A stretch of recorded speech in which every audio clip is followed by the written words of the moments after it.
Welcome. How's everyone doing today? Sorry to be a bit early. Well, unexpected stream today because I had to also pretty much management of my work clocked me out. I pretty much had to clock out early. As I pretty much as if I can have my hours. Like, sorry, corporate call. It's corporate's call. Like, what the hell? So yeah, I'm not gonna tell everyone how everywhere I work. We're pretty much yippers. Anywho, well, that's not the main part of the stream today. The main part is gonna be drawing, continuing drawing our art challenge, and continuing our commission. So yippee! Also, I have my food with me here, so and bites of that in between. So yippers! Hey guys, gals, non-binary pals, and welcome back to another video. Something that we are no stranger to here on this channel and just in our lives is bad parents. It is something that we talk about a lot over here. It is something that I think a lot of us find a lot of both horror in while also validation. You know, it's good sometimes to feel horrifyingly validated through other people's experiences. And so that is why we come together and we just talk about some bad parents, whether that be overbearing or big strict goofers, or just like the most ridiculous things. We sit down, we have a talk, and that is what we are doing today. Okay, so let's get into our daily dose of insane parents. So we start off with this screenshot from TikTok, and it's a mother talking about her very small child. And it says, how to get your kids to eat more protein? Answer is simple. Don't give them a choice. Our house has no sugar, grains, or processed foods.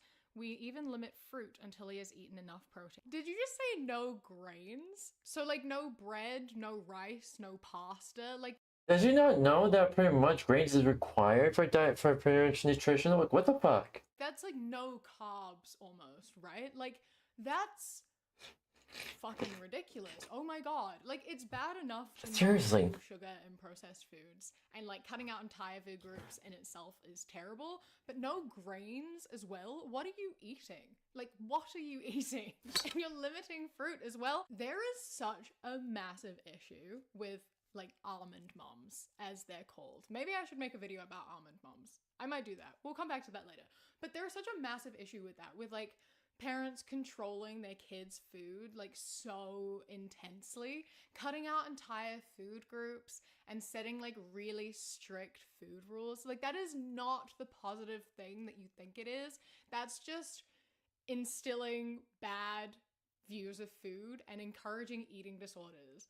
Like that's what it is. So many people who are raised with these types of parents and like strict food rules are going to develop eating disorders, whether that be restrictive because they spend their childhood being told food needs to be restricted, or like binge eating disorder because they've never been given the opportunity to like control their own food and eat what they want to eat. Seriously. Like it's setting kids up for eating disorders.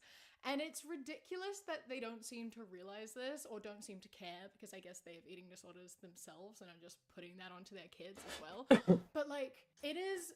Hey Red, welcome. How are you doing? Cut out entire food groups. You shouldn't be teaching your kids like this food is bad and this food is good. You're meant to be teaching your kids balance. You can eat sugar, you can eat processed foods, you can eat whatever you want as long as you also eat other things. You can get enough protein because you tell them why it's important to eat enough protein.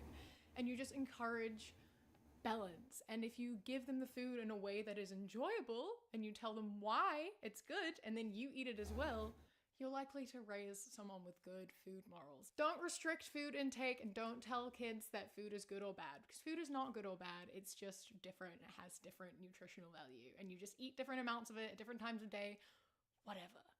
Just stop controlling your kids' food so intensely. This is a text between a daughter and her mother, and it starts with her mom texting, I figured it would be a lot on you next weekend and I can't come over to you. Saturday is Miss Blank's mom's memorial. Sunday, Dad and I work the bingo, unless it's cancelled.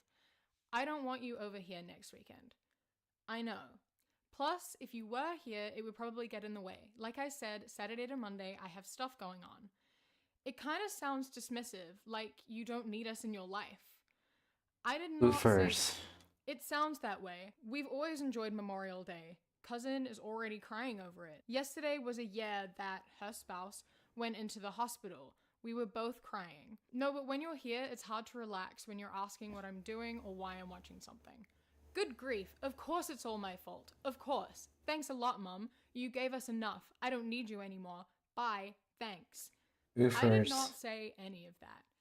Yes, you did. You can't relax with me? I enjoy and look forward to visits. I did not say I don't need you. Well, that's good. But I need you too. And my daughter enjoys the visits too. But I also need me time, and it's few and far between. I hope so. I miss her every single day and thought and prayed for her in church that she would start walking and talking. You are a mom. There's never me time. I would go to school and never have 5 minutes alone. I'd get you at sitter or you'd ride home with me as you got to school age, and I couldn't even send you across the street to grandma because she was gone. Yes, I know there's no time, but a few minutes to myself would be nice once in a while. It's called a nap time, I guess. The entitlement. I love how many ellipses were in here. I didn't say them out loud, but every sentence from the mother, there was 5 full stops because I don't know. I don't know why. Just felt necessary for some reason. But I just don't know why mothers, these mothers, take everything so personally and take it so to heart. Her just being I kind of just want me time this weekend. I don't get very much downtime and it can be stressful entertaining people. And she's just there oh, so you don't love me? Oh, so you don't need me? I see how it is. You just don't care about me anymore. You're done with me now that you're an adult. No one said that. Literally no one said, you said that. No one said that. You don't need to read into these messages as anything more than what they are. It's not that deep. Sometimes people just need alone time. Sometimes people just need to be with themselves, even if it is only 5 minutes. Yeah. Calm down. It's okay. You can see I'm her- doing okay. I'm doing okay. Just drawing and trying to relax. Lovely. I just pretty much just want to get stuff done. Keepers.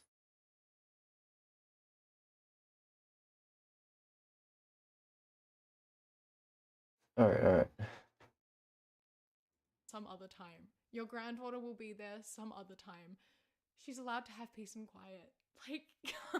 Chill out. Oh my god. So this person is having a conversation with their dad because their dad took $20,000 out of their account. Now this account only had $17,000 in it. So now they are $2,000 in debt because their bank accounts are connected. I don't know why. I don't have more information than that. I assume they're a young adult. And so it's the savings they've had, since living at home and just haven't disconnected their bank accounts. That's what I'm assuming. Anyway. Oh, that's a mistake and a half. Regardless, dad took 20 grand out of an account that had 17 grand in it. Oh my god. And the conversation goes like this. They sent their dad a screenshot of the bank account, losing this money, and said, I don't appreciate this. Will please give me time to solve the issue? You didn't even put... I got a Tamagotchi, and she died just before I started filming. And I made the decision to hatch a new one before I started filming because I didn't think about it, and I forgot how needy the little tiny babies are. So I apologize. I've got to tend to her real quick so she can scream at me. You didn't even put the other 100 back in, let alone the fact that you put me 2,500 under. Somehow, how does that happen? Once is a mistake. Stop, will you? I'm about to drink now. Stop it. Well, maybe I wouldn't be freaking out if I wasn't suddenly put in debt. Give me time. Don't you guilt trip me. You are fine. Don't even try. Stop. You stop. I'm having a crisis too. Just calm down and I will resolve it. Yeah, that was fucked up and a half. Pretty much. For me, as soon as I knew I want to go in all contact, I immediately transferred all my money from the local state bank to a federal national bank, and and pretty much, I think it is also I made my sibling the beneficiary just in case anything happened to me. So yeah, I just didn't say what the fuck. Just what the fuck. That is not cool. Pretty much that he can also go to that bank, tell them what happened, and hopefully, most likely that the bank will honor it and take the $17,000 out of their dad's solo account. Pretty much that pretty much what happened. And pretty much flag dad as a just commit their dad just committed wire fraud. So pretty much the dad's gonna get arrested. I'm not asking you to understand, but for your patience. I have a lot of work to do and a lot of people to provide for. I have a lot of issues this week with my account. Whatever the issues are, I need time to solve them. When am I getting my money back? I'd like to not be in the negatives. On. Next week. I have to get all my deposits in my new account. My account got hacked, so I had to get a new account open. In my account. I can't do anything while I'm in debt. I don't know what you're doing, but you cannot keep taking more and more from me.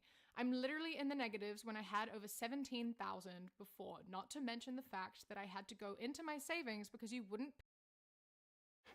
Oh, I see, I see. Ad started. I was supposed to get like a notification. Hold on, there's ad in progress. Yeah, ad in progress. Alright. Alright.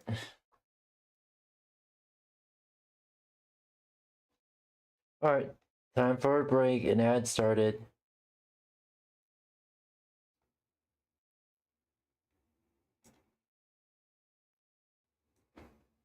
It's a break time. Alright. I see, I see. Also, I see they like ad break on my OBS, so. Yeah, I see it. What the fuck? I wasn't fucking. Oh well, at least I can eat something real quick. At least I can eat something real quick. Alright.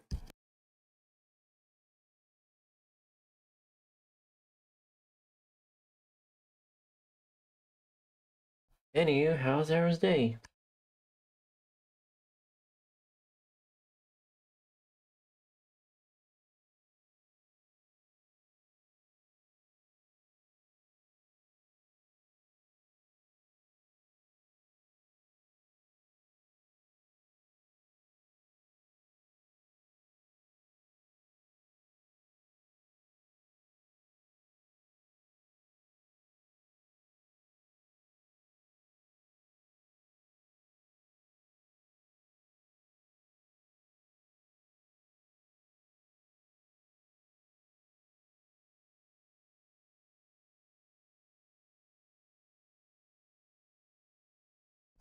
Yeah, hopefully your day. I hope your day well passed. I'm sorry. I hope your day gets better.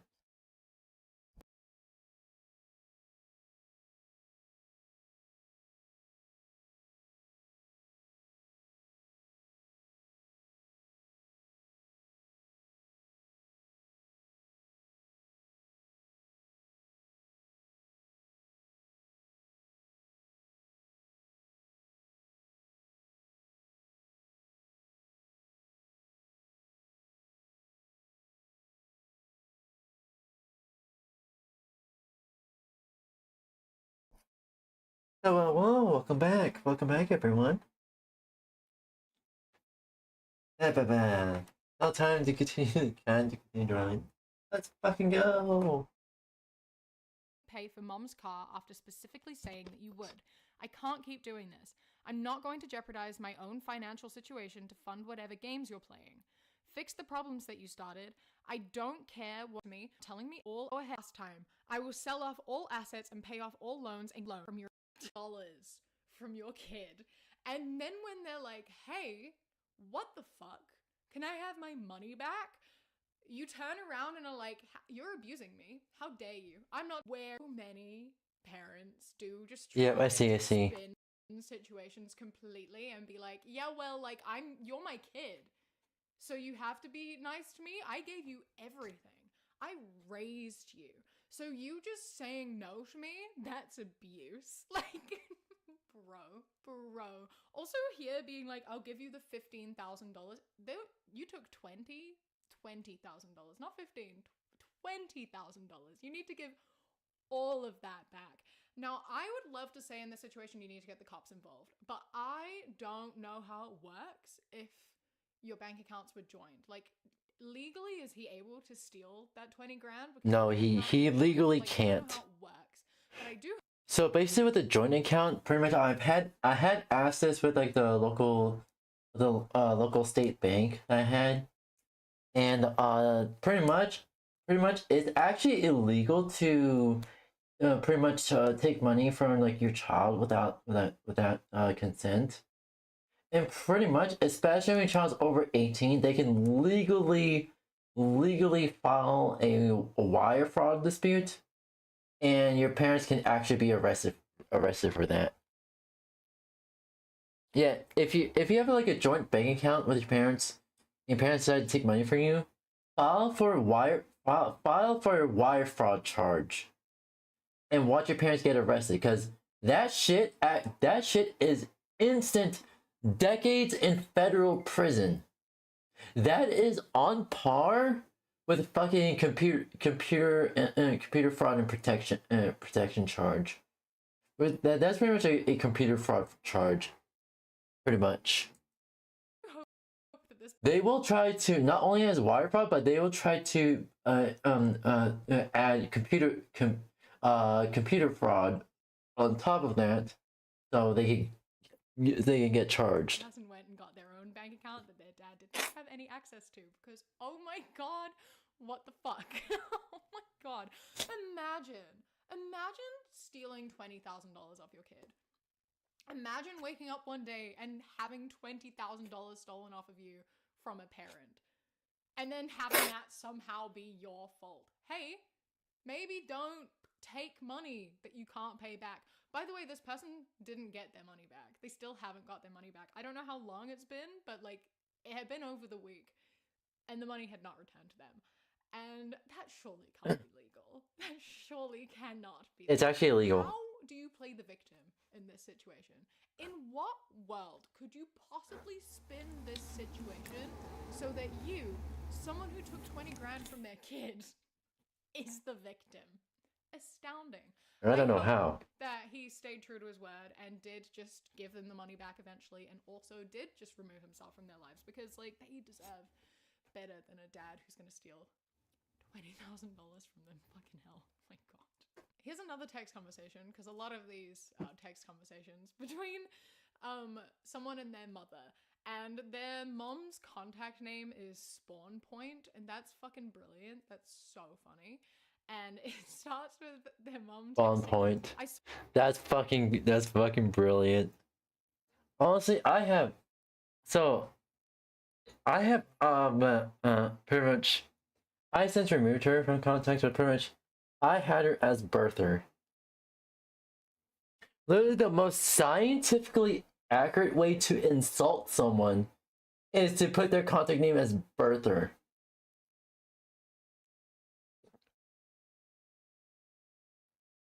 If you have like a strange relationship with your dad, or pretty much you have a shitty relationship with your father, put their name as a birth provider. Saw your Spotify last night. You listened to Back to the USSR. Please tell me my daughter isn't a communist. It isn't right. Question mark? It's a Beatles song. Lol. Fine. Traitor.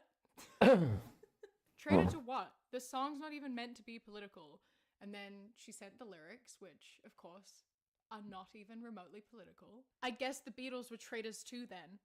What do you mean? The Beatles are English, lol, not American. No, they were American. They were literally an English rock band. Stop it. You're being disrespectful. I was alive when the Beatles were together. You weren't.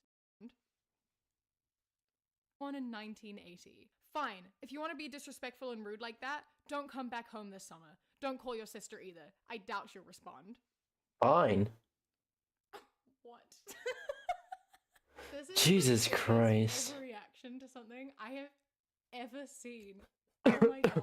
Like, the absolute need to be right, that you say the most incorrect thing and then refuse to like budge to the point where you're like, I don't even want to talk to you, child. Don't even come home this summer. I don't want to see you because you have facts correct that literally everyone knows and is easily available on Google, and won't accept that I'm right. What? Like, I'm sorry, just in general, just a question. How do you not know that the Beatles are an English rock band? I'm going to fucking lose my mind. How do you not know that the Beatles were... It's the same thing as pretty much some of the Americans who fucking live here that I shamelessly share the same air with believe that English isn't an American only language. Like, what the fuck? Literally, people around the world, there's some people around the world that speak English. I don't fucking understand. I don't fucking understand. English. How are you unaware that the Beatles were not American? And why are you claiming they were together when you were alive?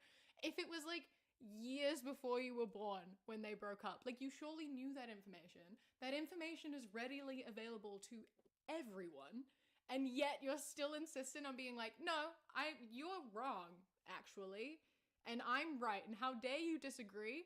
I don't want to talk to you anymore, and neither does your sister. What? What? You know what? You don't deserve to see your kid over summer. Like, you just don't. You don't. I hope that they had a great summer without you. Because, what the And there was a genuine airport employee that didn't know Hawaii was one of 50 states not knowing what the U.S. Virgin Islands. Literally, I feel bad for the fucking airport if that employee said, "Oh, that doesn't exist. This doesn't exist. This state, this is not part of the United States," and decide to fucking cancel all the flights that go to Hawaii, making the fucking federal government investigate them and have them arrested for pretty much I don't know, is it a tampering charge or pretty much a fraud charge? I think it's a fraud charge. Instant couple of decades in prison. Or at least a few. fuck? This is a Facebook post. Creative worship this morning. We asked the Holy Spirit to speak as we painted, and I wrote what was spoken. God, teach us to teach our children more about you than ABCs and who is the best at whatever. And then it's just photos of their kids painting, and she wrote like scriptures on some paper. And my question here for you is that, like, if you aren't teaching your kids their ABCs, if you aren't teaching your kids how to read and write, how are they gonna read their scriptures later on? You know? Like, you're here being like, teach my kids about you.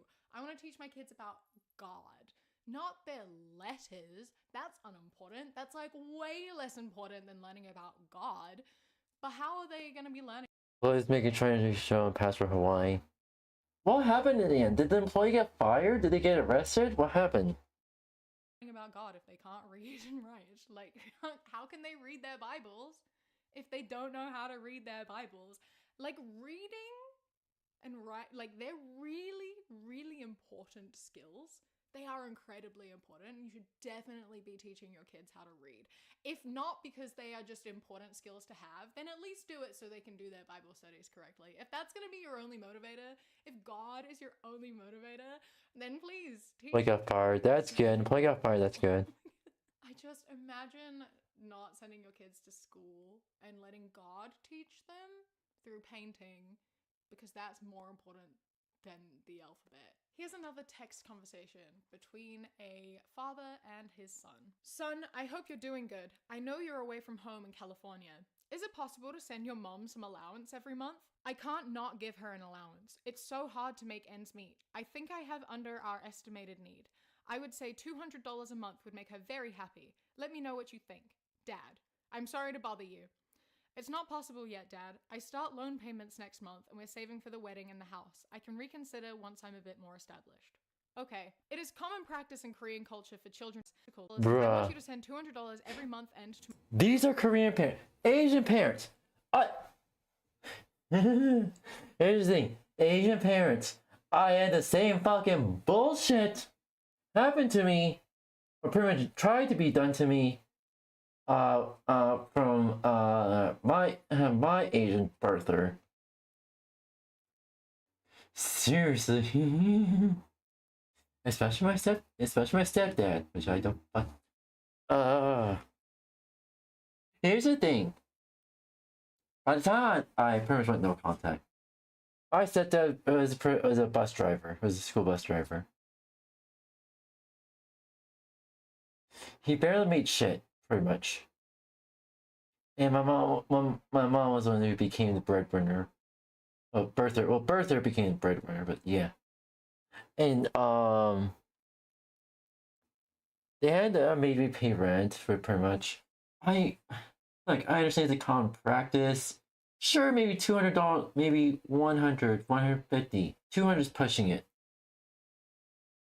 My stepdad, I shit you not. I shit you fucking not. Oh, I know it's the $200 a month, but pretty much. He started wanting $400 a month. I was like, no, I can't do that. No, fuck that shit. Fuck that shit. I'm out. I'm out of this house. Fuck it. Yeah. My sister is a greedy motherfucker. He wanted money from both me and my brother. I understand why. Now I understand why my brother left the house. And that was like a few years before I did.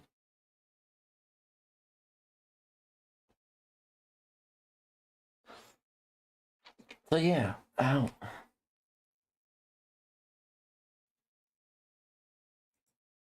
my account using Zelle from next month. You cannot just expect your kid to give you $200 a month. That is not your kid's responsibility ever. Your child does not owe you $200 a month. Oh my god, get over yourself.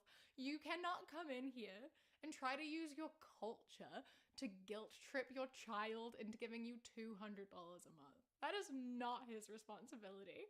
I love being like, the gift has to be meaningful and it can vary from person to person, just something that your parents will appreciate to show your respect. That is not the same thing as a $200 a month allowance. Like, a gift is typically a one-time purchase. A gift can be anything. $200 a month isn't a gift. You should not be putting monetary value on the cost of your parenthood, especially when your child is an adult who is living his life independently away from you now and has his own expenses to pay and is clearly paying off loans and saving up for a wedding and a house. They can't afford to pay $200 a month to you. It's not his fault. Your mom is crying because she doesn't even think she's worth $200 a month. No. You can't put a price on being a parent. That's not how this works. It's not how this works. And giving you money is not the same as giving you respect. So if you are equating respect with money, that's on you. And I don't think that's very good cultural practice either. So maybe you need to do some reflecting, because what the fuck? This is absolutely. Facebook post from a mother that says, since I'm already pretty upset, I never buy her new shoes. Usually can find some nice hand-me-downs through our buy nothing group, or she gets some from blank when she goes to Kelly. Well, about 6 weeks ago, I bought her 3 pairs from Walmart, brand new. A pair of nice dress shoes for church, a pair of shoes for the pool and general outside summer play, and a pair of tennis shoes. These tennis shoes, destroyed in less than 2 months. I spent around $50 on shoes for her. Won't do that again. Starting tonight, no more pool, no more bowling, no more riding her bike around the neighborhood or playing outside. No more library, no more anything until she can get her act together. We fly to Kelly this weekend. She will likely stay there for a month or so, and I will come back and clean and remove everything that isn't necessary for her survival.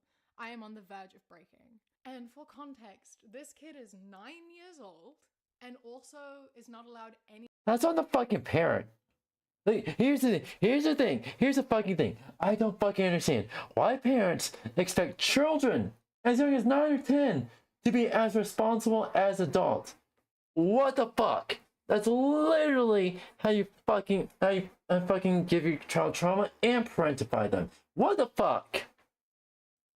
Any screen time. Seriously. Play happens like outside, and neither of those. I don't understand. Matter. They just kind of add to like the fucked upness in terms of the fact of like you have a 9-year-old kid who doesn't have screen time, so spends all her time playing outside, which involves a lot of running around in her shoes. And you spent $50 on 3 pairs of shoes. That's like $17 per pair of shoes. And you think they're going to last? You give her like a $17 pair of shoes to wear every day while running around outside as a 9-year-old. And you Here's the thing. Even so, even my child's shoes didn't last 2 years. Those shoes are made very fucking cheap. I don't fucking understand why parents don't fucking get it. Yeah, these kinds of shoe companies that make children's shoes, they're actively scamming parents, pretty much. Think it's gonna last longer than 6 weeks? It's just not. They're not made to last that long. And this is a child who's running and playing. That's just what happens. That's just how it goes. If you want her shoes to last longer, you need to buy some better quality shoes, I think. That's what you're gonna have to do. If Pretty you much. expect them to last longer, you have to pay more for them. And I really, really do not think that, like, taking away everything from her life is a fit punishment for wearing shoes. She wore her shoes, and that results in taking away joy? Like, what?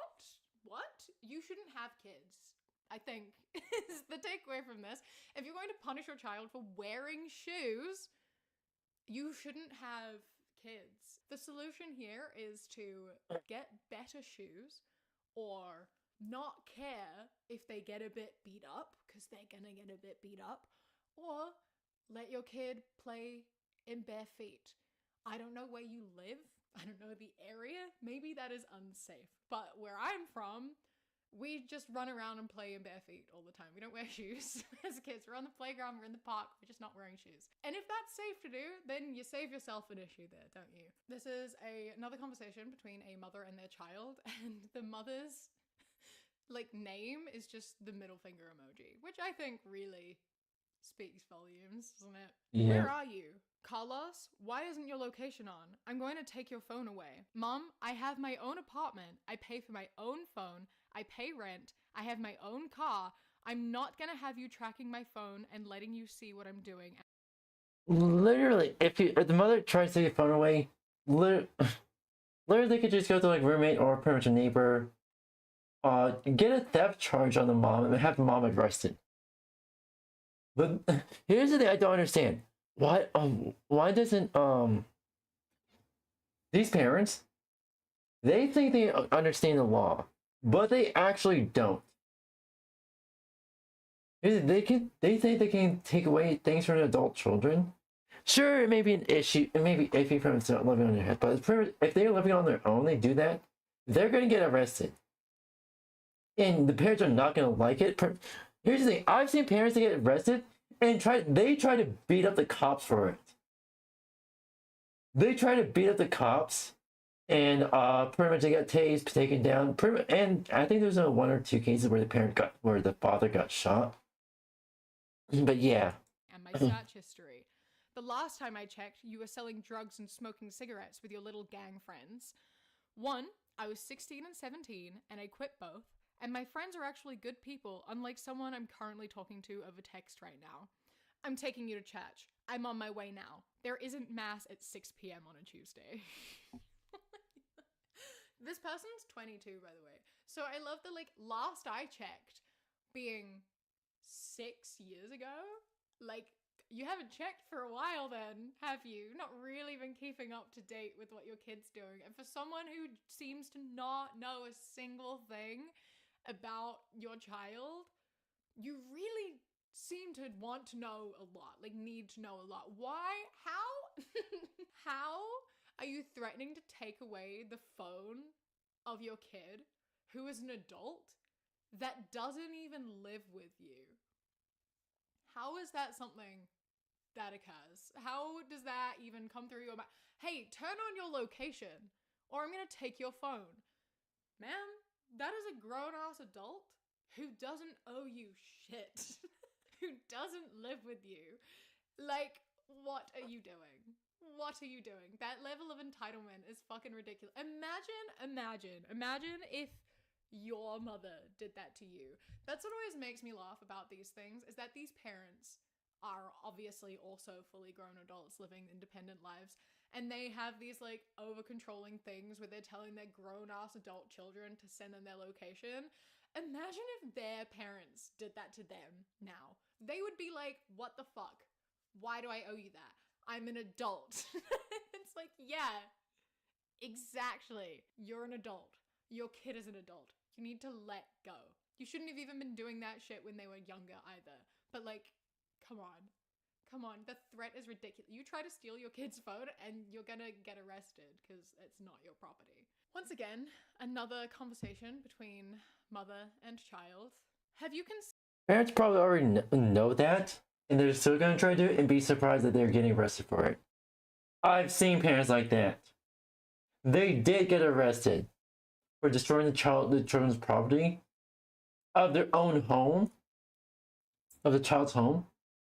I think I seen where the parents were destroying property of the child's home, and they both got arrested.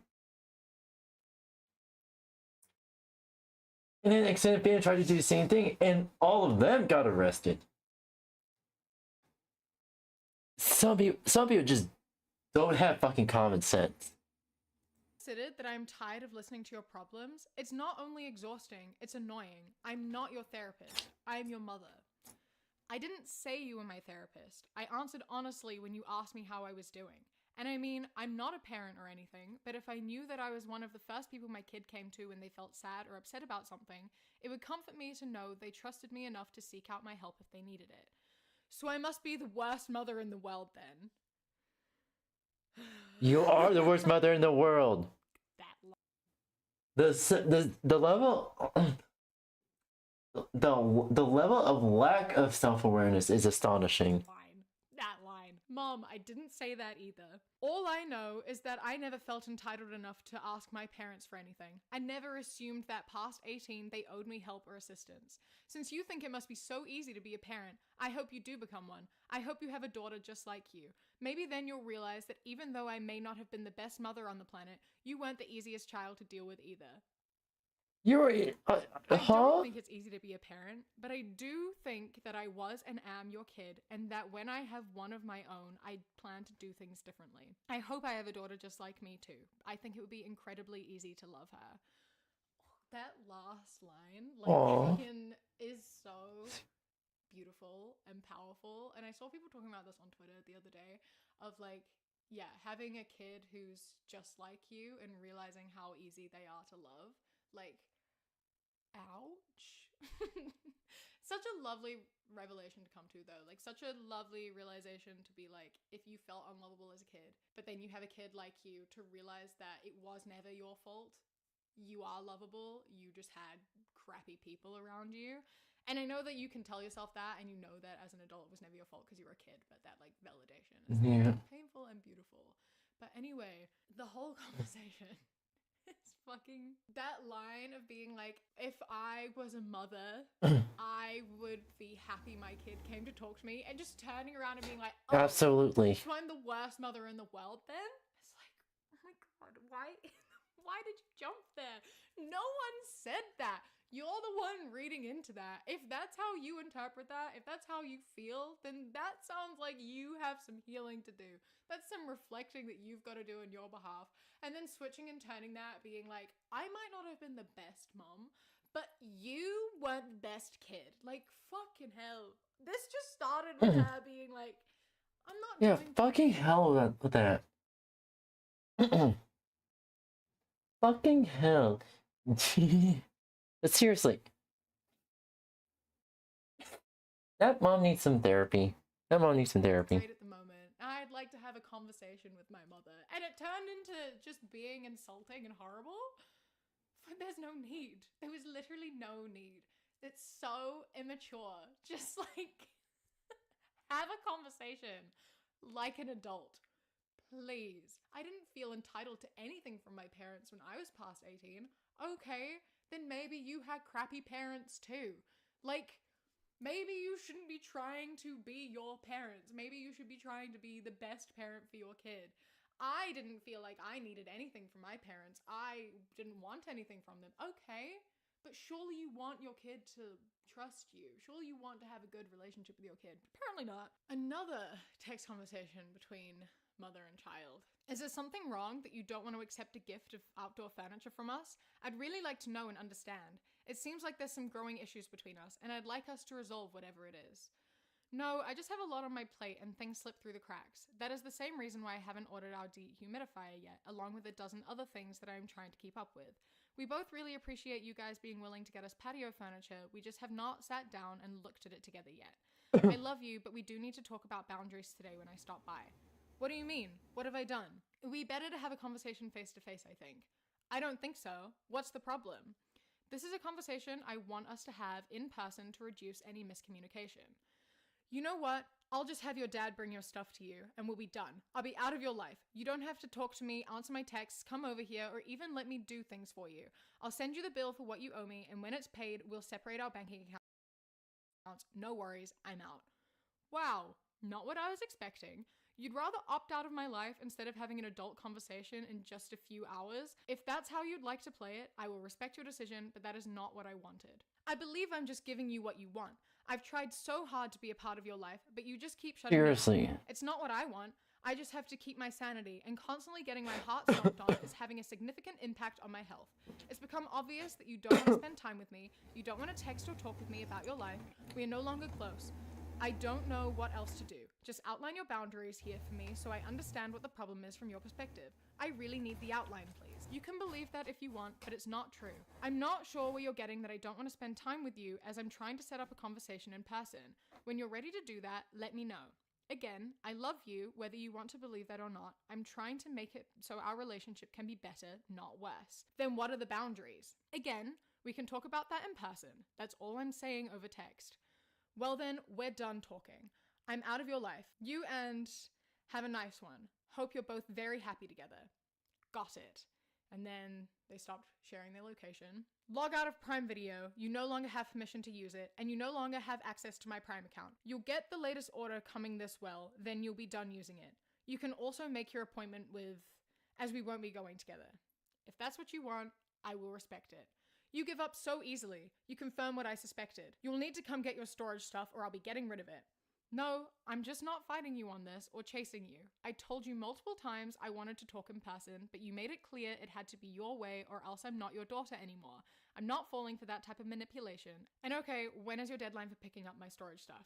Yep, I knew manipulation was going to be thrown at me. I can't be accused of that if you're not around. I asked for boundaries. It alphas to be on your terms. I can't be accused of that if you're not around. So the mom literally admitted that she's trying to manipulate her daughter to get what she wants. The mom literally slipped up and fucking admitted it, that she's trying to manipulate her. Oh, she done fucked up. She done fucked up. Manipulation? Huh, it goes both ways. Ask your dad about your stuff. Telling you I want to talk in person about boundaries is not First, that's an admission of attempted manipulation. Second, manipulation. You don't want that's me not how manipulation works. Yeah, the mother's pretty much doesn't have a single fucking brain cell. around. I'm not going to be around. You haven't loved and respected me as your mom in years. I can still remember being told to get away from you in stores. Your way or the highway is exactly what you're accusing me of, but it's the same. My heart is breaking. Is yours? That's the difference between us. You want me out of your life. I'm finally ready to stop being disappointed and having my heart stomped on. When and pretty much what parents don't often know, what shitty parents don't often know. That's pretty much. There's a point where your child just doesn't want anything to do with you, and that could be from months to years. For me, that was since I was around 16. I just didn't want to do anything to do with parents. Unfortunately, I wasn't able to make my escape until I was 23. If you want me as a real person in your life, I want that. I'm just not that important to you, and I have to take care of me now. That means setting my own boundary and not being the whipping post anymore. I'm sure they all covered now. What the fuck? Oh my god, that was much longer than I expected. It just kept going. This is ridiculous. A ridiculous overreaction. Oh my god. I love that just started with, we need to have a conversation about boundaries, and just went into being like, you hate me, you manipulate me, you don't want me in your life. Like, where Woman. do you draw all of this from? Imagine being so afraid to have a conversation about boundaries that you then cut your daughter out of your life and somehow make it into her fault.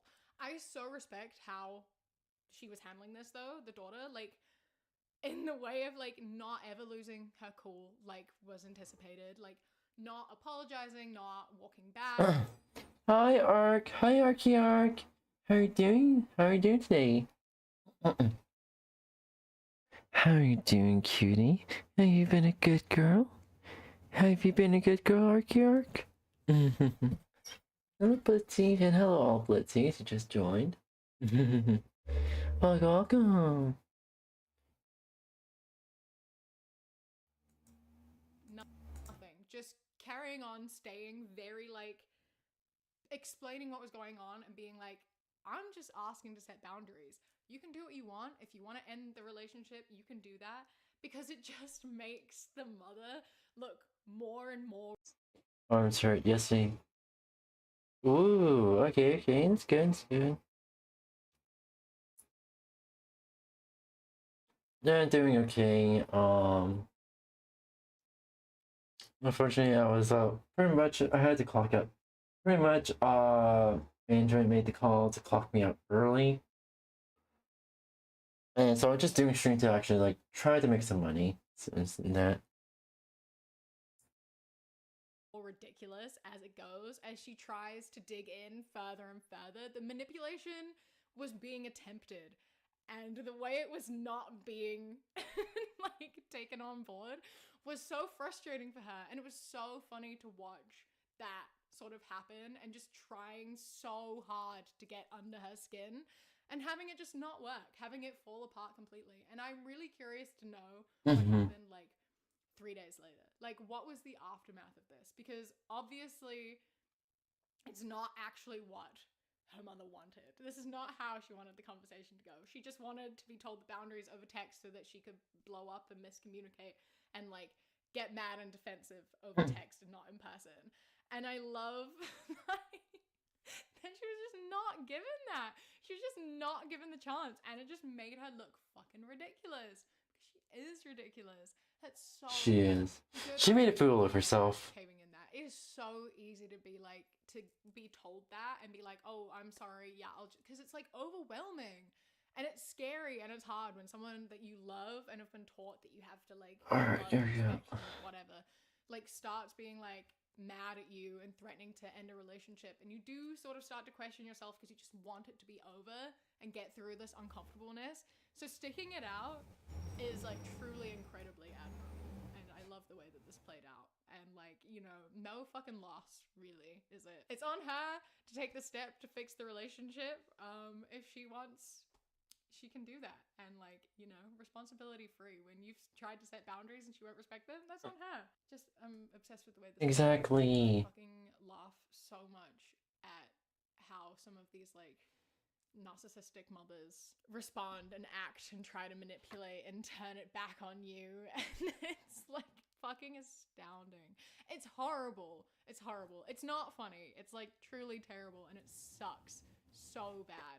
But as an adult, when you're in the position of having power and control over the situation and like you aren't at the mercy of said parent, like you don't have to have a perfect relationship because you don't live with them, like it literally doesn't matter. It's so good. It's brilliant to just watch and then feel validated being like, okay, no, this has always entirely been on her. I am going to do one last one, and this is a text conversation between someone and their dad. So this person is like temporarily living with their dad, who is a gun nut in the States. Just keep that in mind. Oh, Hey no. Dad, I'll have a ride home. I'll be getting one with an earlier shift, so I'll be home about 12:30ish. And then after getting home, texted, next time, instead of freaking out, can you please just ask if it's me? Like, I feel like I was literally a second from getting my head blown off. Probably because I was. Thanks. Lol, you weren't even close. Thanks for the vote of confidence. I didn't see this earlier. Thanks for the apology for scaring me. Don't worry about it. So, she got home from work early, and her dad hadn't seen the text that was happening. And so the correct response to obviously someone coming into the house at the wrong time was to pick up a gun and point it at them. And then not even apologize. Not even apologize. You pointed a gun at your kid. And she was like, hey, man, maybe don't fucking do that. And you're like, yeah, but I didn't kill you. And? What the fuck? What the fuck? If your child or anyone, if there are people staying with you in your house and they're not home and you know they're going to get home at some point in like the early morning, and then even if it's not the right time, you hear someone come into the house, you really should just assume that it's that person.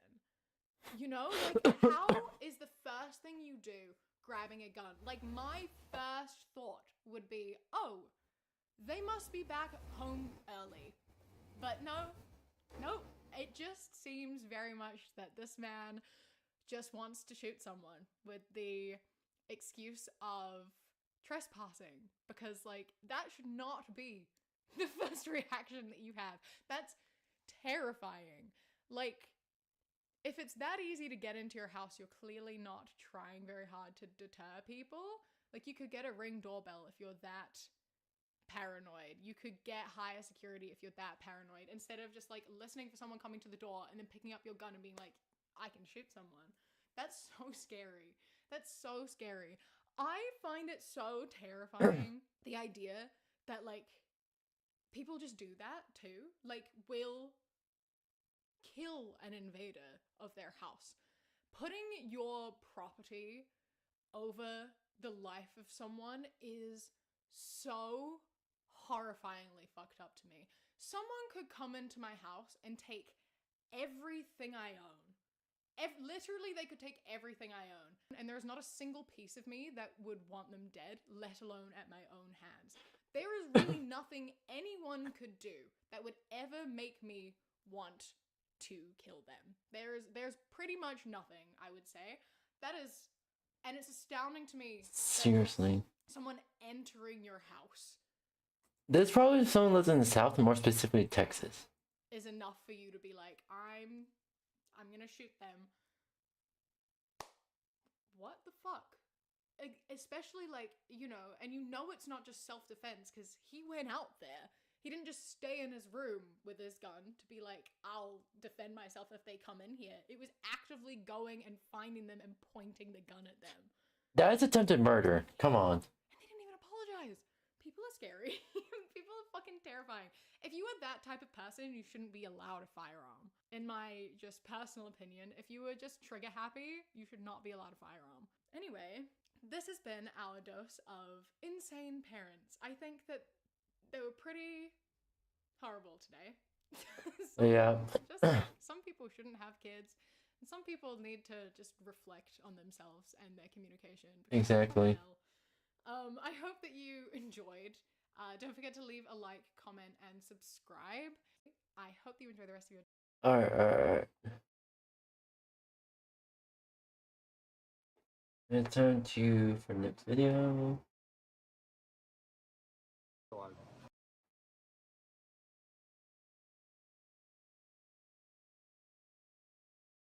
Oh, come on.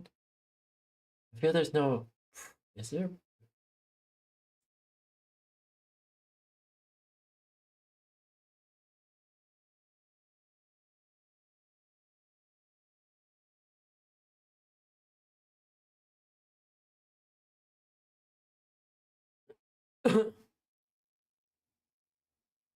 Pretty much.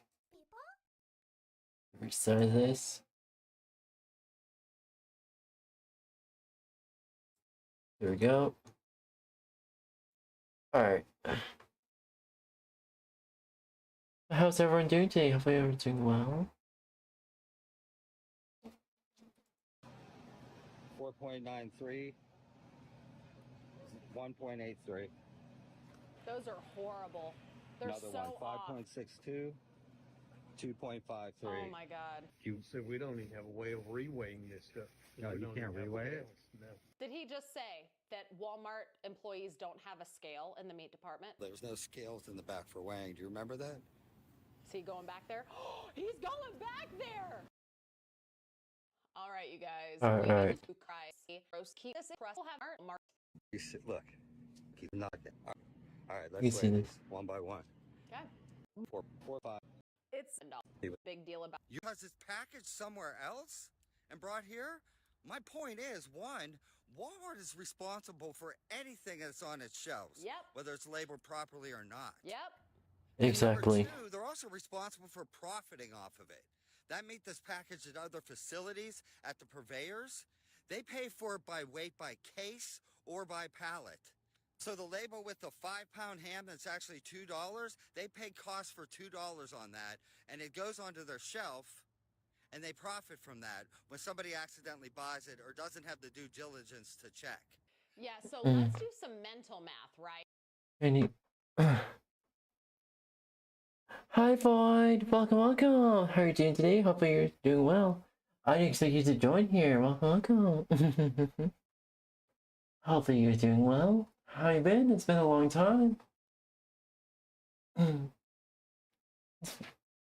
like... So, like, someone of you on Discord, I'm on YouTube. Yeah, I figured. I figured. I keep you huggies. Thank you.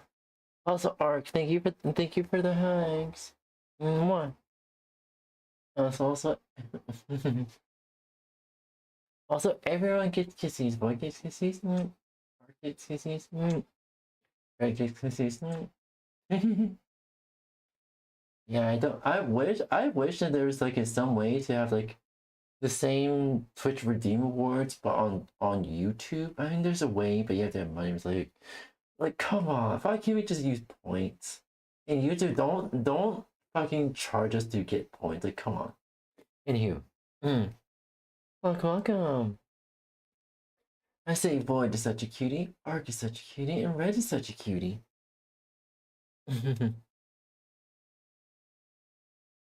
What the fuck? Alright, there we go. I'm currently drawing. I'm doing art challenge. And soon, I guess it's soon, about an hour, I will be moving on to my art commission. Right. So let's just say that one of these hams weighs 2 pounds. And the price that we will, let's say 5 pounds, and they're doing their markup. Obviously, Walmart is not going to charge people what they paid, their cost for the ham.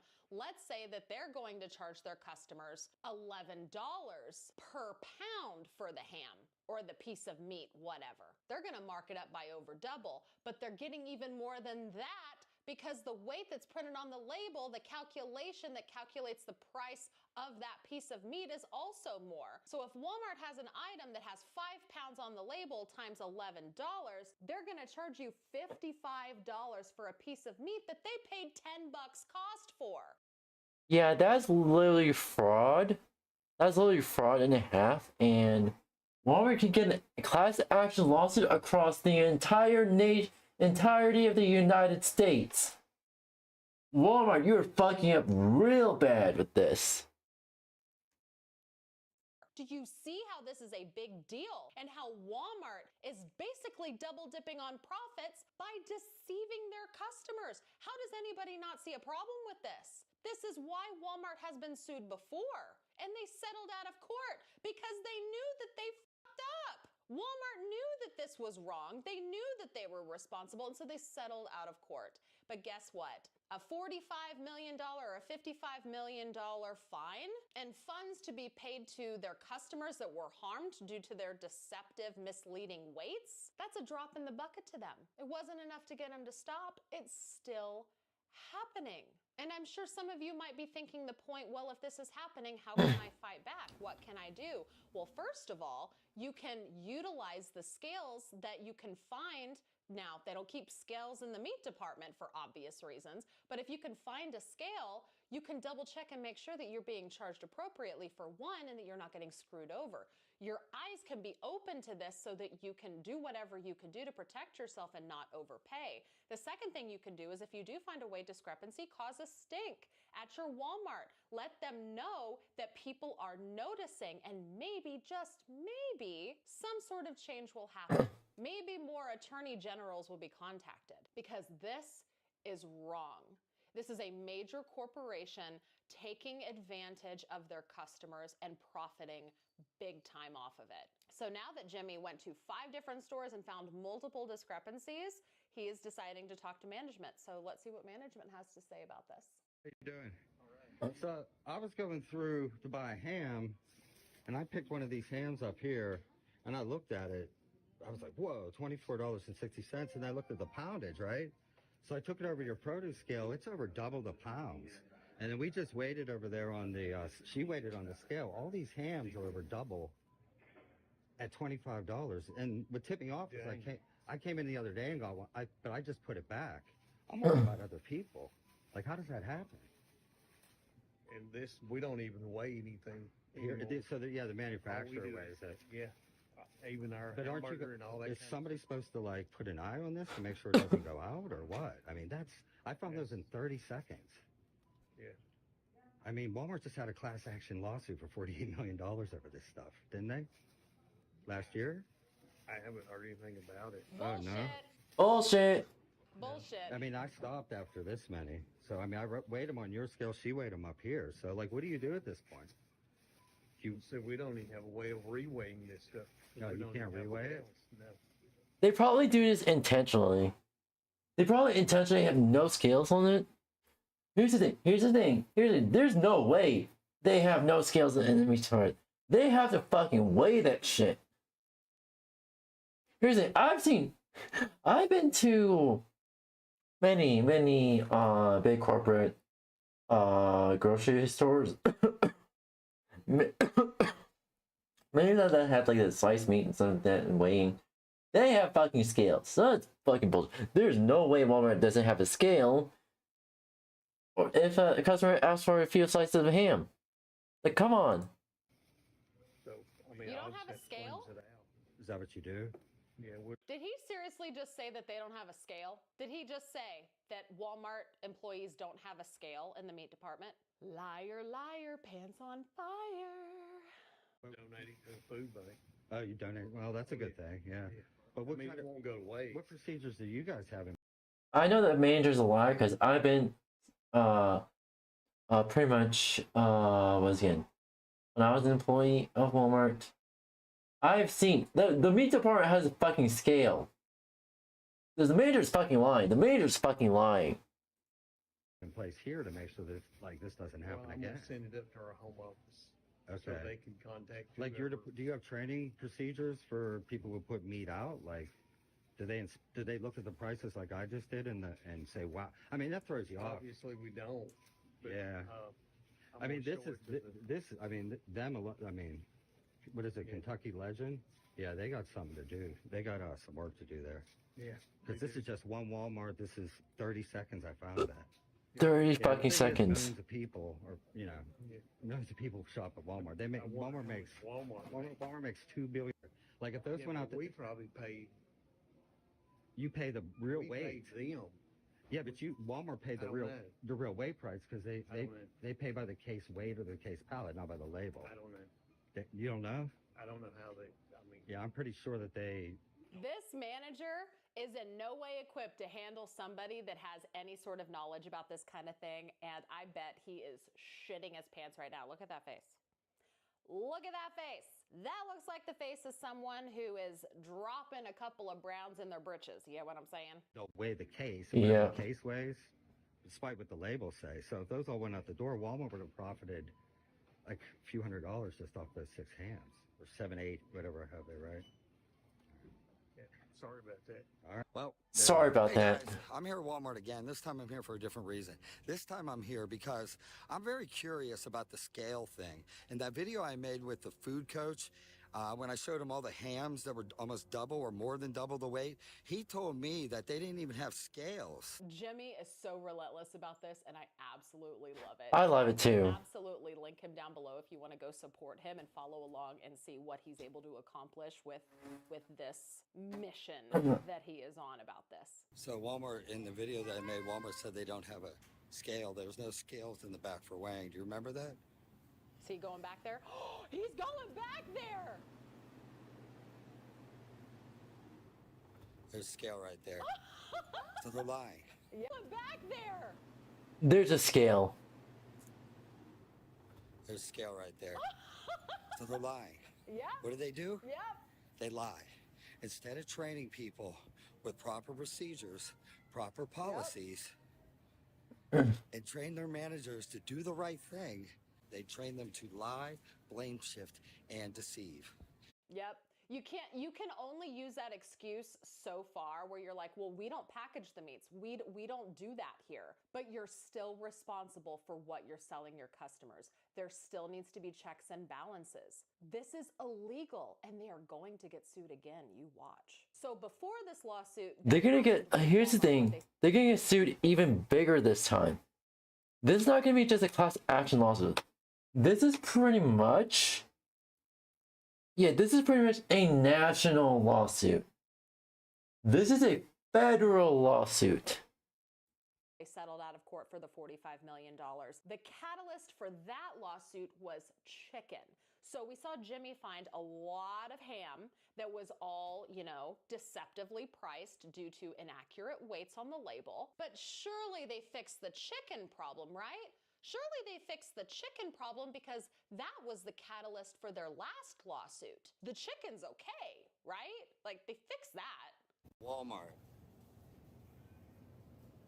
That don't weigh no 4.66 pounds. We'll use the scale.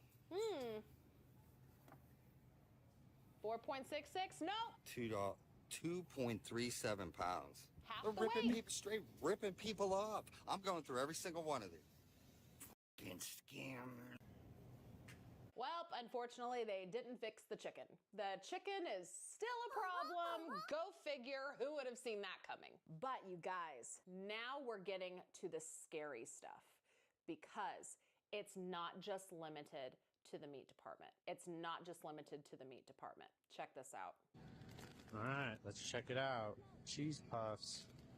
We got 2 bags. And again, before he puts these on the scale, I want to point out this 𝙂𝙗 posted this on January 22nd of this year. This is not an old video. This is around literally the exact same period where Jimmy was finding all of the discrepancies in the meat. This one says 13.5.4. So now the weight is doing by pound. It's ounces on the bag. So if we're looking at it by ounces, 1 pound is 16 ounces. That bag of cheese puffs is supposed to weigh 13.5 ounces, which is a difference of 2.5 ounces. Just to do easy math, 1/2 pound would be 8 ounces, right? 13.5. That bag weighs 0.4 pounds, less than 1/2 pound. That would be equivalent to around 6.5 or 7 ounces. The difference between 16 ounces and what's supposed to be in that bag is only 2.5 ounces. That's not even 1/4 of a pound. That is less than 1/4 of a pound. So even 0.75 pounds on the scale is being generous. At least 0.75 is what we're looking for to even come close to what this bag is supposed to weigh. Let's see what happens with the other one. 0.4. Still sealed in the Walmart. This one, 0.989. So that one is probably accurate. Why is the other one less than half of that one? They're the exact same bag, the exact same size, neither one of them is open. Why is one shorted? Why is one shorted? And unfortunately, it's also happening with canned goods. Happened. I bought 2 cans of tomatoes, and when I picked them up, they felt super light. And I thought, ooh, I've been working out. I must be stronger. That's why they feel lighter. No, they're really lighter. Put them on the scales just to see. Sure enough, look, they're supposed to be 700. They're supposed to be 700 and something grams, 444 grams. And that's including the tin. And this was posted 5 days ago from when I'm filming this video. And this is Walmart's Great Value brand canned tomatoes. Jesus fuck. Something grams. They're not open. I'm not sure if I should open them. Kind of want to see what's inside of them. But definitely not what they're supposed to be. Just wondered if anyone else has had this happen. Let me know. And for anyone who would try to argue that those tomatoes are supposed to be grams. Hold on, there's an ad break. 15 seconds in the ad break. Hold on. Alright. We're gonna take a break. There's an ad break on Twitch. We're gonna take a little bit of a break. I'm supposed to get like a ping or notification. That's supposed to be an ad.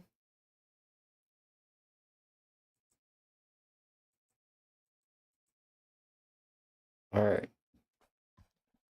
Hello, Ben. We're doing good. Yeah, have a little bit more of my dinner real quick.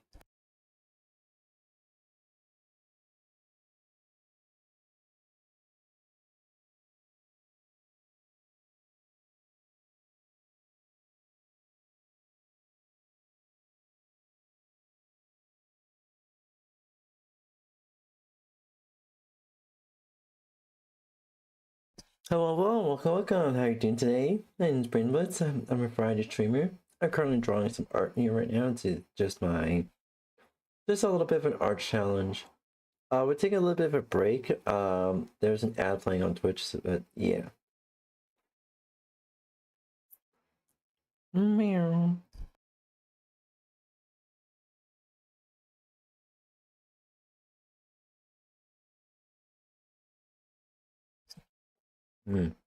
Hello, welcome back.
Alright, so everyone should be back. Welcome. How are you doing today? How's everyone? Alright. by volume or something. No, there's no misconception here. It's literally net weight by weight. So there is no reason why these cans of tomatoes should be nearly half of what they're supposed to be. They're barely over half of what they're supposed to be by weight. So it's not just the meat department, it's literally everything. So let me know what you guys think. Have you found any of these weight discrepancies yourself? Let me know down in the comments below. If you like and appreciate these kind of videos, remember to hit the Remember hit the thumbs up button.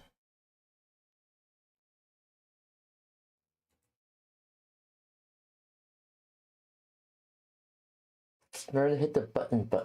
The buttons button, or the button. Or the button and a half of a button and a half. Buttons.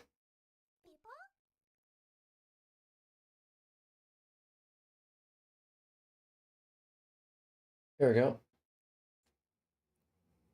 I like the fucking pause on her faces. She looks fucking high. So recently in the media, there have been a lot of reports about female prison officers sleeping with male inmates. And according to the Daily Mail, one female prison officer is sacked nearly every month over flings with male inmates, prompting questions over whether they can be trusted in jails holding the opposite sex. So yes, these shenanigans have indeed stirred up some debate about whether or not we should be keeping prisons completely segregated, meaning only female prison guards in female prisons and only male prison guards in male prisons. Because quite clearly, some people... I've seen cases where it's a male prison guard who is getting with the inmates, and the female prison guards who is getting with female inmates. But yeah. Sometimes you can segregate them, but it's not gonna solve the problem completely. You gotta have like actual like federal level consequences. Like literally give them a felony charge and their own criminal background. have no idea how to behave. And there have been multiple cases of sexual misconduct, like this one, for example. This woman was filmed bonking a prisoner in his cell while on duty. The video was recorded by another inmate and it was then uploaded online. Apparently he was recording it because she intended to post it on her OF page. I don't know if that's true or not, because they discovered she had an OF page that was kind of inactive. So I don't know if she actually intended to do that or if that's just a story that people made up because of the fact that she had a page. But the footage somehow made its way onto the internet and then it went completely viral. And she was then pursued by police, and they arrested her at the airport as she was attempting to flee the country. At her court hearing, she did admit to the fact that she had had another incident with the same prisoner earlier that day, and they also discovered during her court hearing that she'd had at least one other incident with this same prisoner at another time. In the judge's words, the video was not an isolated incident and she pled guilty to misconduct in public office. As a result of that, she was sentenced to 15 months, serving half of that in custody and the other half on license. So the video that she posted online following being caught for all of this was quite interesting, because she seemed a lot more bothered by the fact that people were monetizing off of her story and some people were choosing to impersonate her on OF. Hello once again, Instagram. I hope you can appreciate this is going to be a very awkward and uncomfortable conversation for me to have. I just thought I really needed to come on here and clarify a lot of things. First thing being, there has been a lot, and I mean a lot, a tremendous amount of fake profiles of me that have been monetizing off of my misfortune, this scandal that the entire world has somehow managed to be involved in. I have not monetized. Yeah, no shit. Bit at all. This is my only social media platform and I only just activated it again. So if you do come across fake profiles of me asking for money, please don't fall for it. There's been a lot of GoFundMes and fake OnlyFans accounts that are not me. And I do apologize if you have fallen for it. I honestly, but from the bottom of my heart, I apologize. But I really want to clarify that this is my only social media account and I just came back on. On the topic of impersonation, I thought it very important for me to address this very distasteful subject of OnlyFans creators impersonating and pretending to be me and recreating the scenario of said scandal, which I am involved in. Very, very distasteful for you to monetize or advertise yourselves as me for OF content. It does interfere with my trial, but furthermore, it is incredibly, incredibly distasteful. Please, if you are an OF creator, refrain from tagging said prison. We all know the name of the prison. Please refrain from tagging HMP Wandsworth on your stupid videos. There are other jails in the world. You don't have to pretend to be me. It's very distasteful. Thank you. And lastly, I wanted to tell you all that you do not know my side of the story. The media has a great way of getting a narrative and twisting it for its own benefit. The media love Sure. and sensational, and they sensationalize everything. You don't know my side of the story, and we'll leave it as that for now. I am really curious to know what she could possibly say that would help people to understand why she ended up doing what she was doing with a prison inmate. Also, Void, I do have like a Discord on my channel page. Wonder if I can do this real quick. Put this on.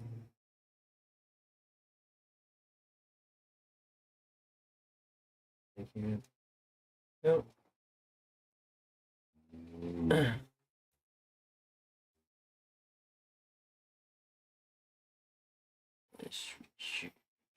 But yeah, Void.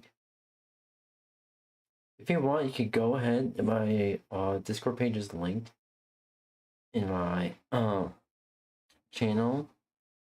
I'm also gonna link my Discord on YouTube as well. Here we go. There you go.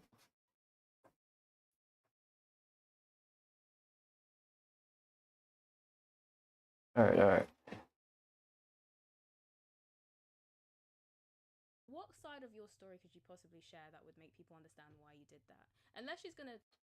Also, Void, my Discord does have like a verification bot. Not an age verification bot. It's more of a, hey, are you? It's more of a more of the ones that capture bot kind of thing. But yeah. Claim that it was like a non-consensual situation. I have no idea. A lot of people also pointed to the fact that she was apparently married while she was doing this.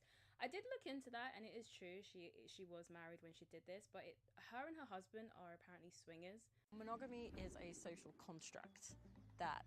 So everyone wants on joystick to join the Discord. Relationship has allowed us to form a deep there you go. Each other. So it seems as though this is just their thing. I guess I don't know. I have no idea. Now, while this whole thing was not a laughing matter, I did personally find it hilarious to watch the judge quote the inmate who was making the recording. The second prisoner recorded events and provided a commentary by way of encouragement, including saying, "Guys, we made history. This is how we live at Wandsworth, bruv. And you know you are a gangster." I don't know. There's just something about a really posh judge using street slang that just tickles my funny bone. Then there's also this story of the 26-year-old woman who was found to have formed an intimate relationship with an inmate. The relationship included over 140 phone calls between the two, as well as money transfers, and also she was found to be feeding him confidential prison information. According to the court, she was boasting to an ex-officer about performing intimate acts on this inmate. At the sentencing, the judge said that she was corrupted and manipulated by an experienced criminal rather than the other way around. He acknowledged that she was young and immature and regrettably susceptible to manipulation, but emphasized that inexperience is no excuse for her misconduct. I don't know. 26 is young, but it's not that young. So it turns out she was actually 21 when she had the relationship with the inmate, but she was 26 when she was sentenced. But nonetheless, she was sentenced to 21 months in prison. The judge said the sentence could have been longer, but he reduced it purely as an act of mercy, considering her status as a mother and the impact on her young daughter. The article goes on to say that the relationship was discovered when she tried to smuggle in a SIM card to communicate with the inmate.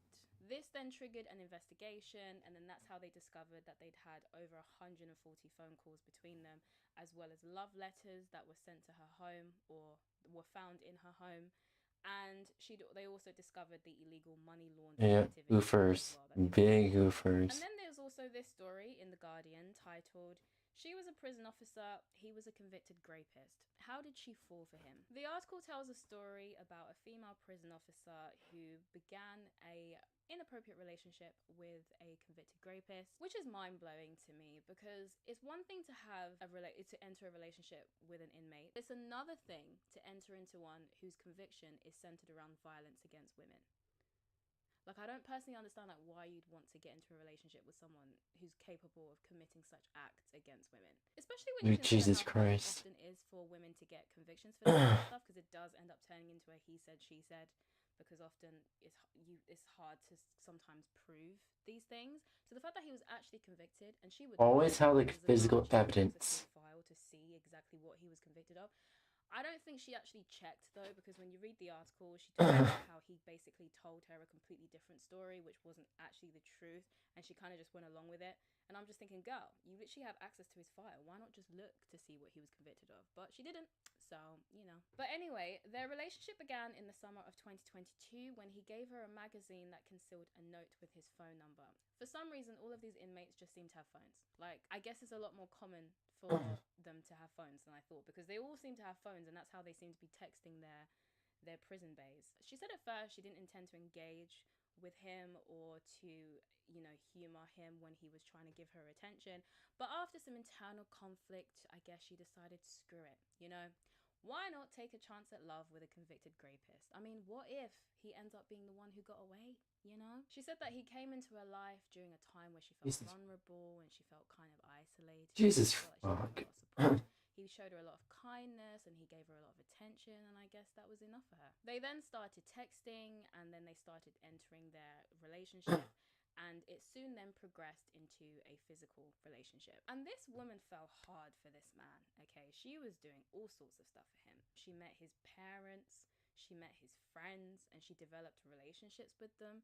And so it got a lot more serious than you would think. She also fell pregnant by this guy, but she did end up suffering a miscarriage. Apparently the inmate was really gutted about it, and so he convinced her to do this insane thing, which was to smuggle in a syringe, because he planned to fill it with his DNA, shall we say, so that she could impregnate herself, because he really, really wanted to have a baby with her for whatever reason. Some people are living literal soap opera lives, because what the hell? But to wrap up this story, she agreed to try and smuggle in the syringe, and this would end up being her downfall, because this is what ultimately led to her being caught, because she was found trying to smuggle in the syringe.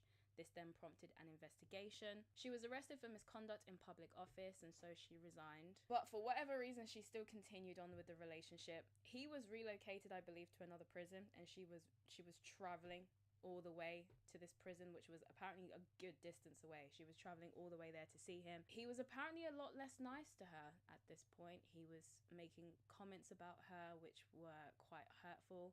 He was always being really critical of her and nitpicky. You know, who could have predicted that a man who's literally in prison for violence against women could be quite a toxic person to be in a relationship with?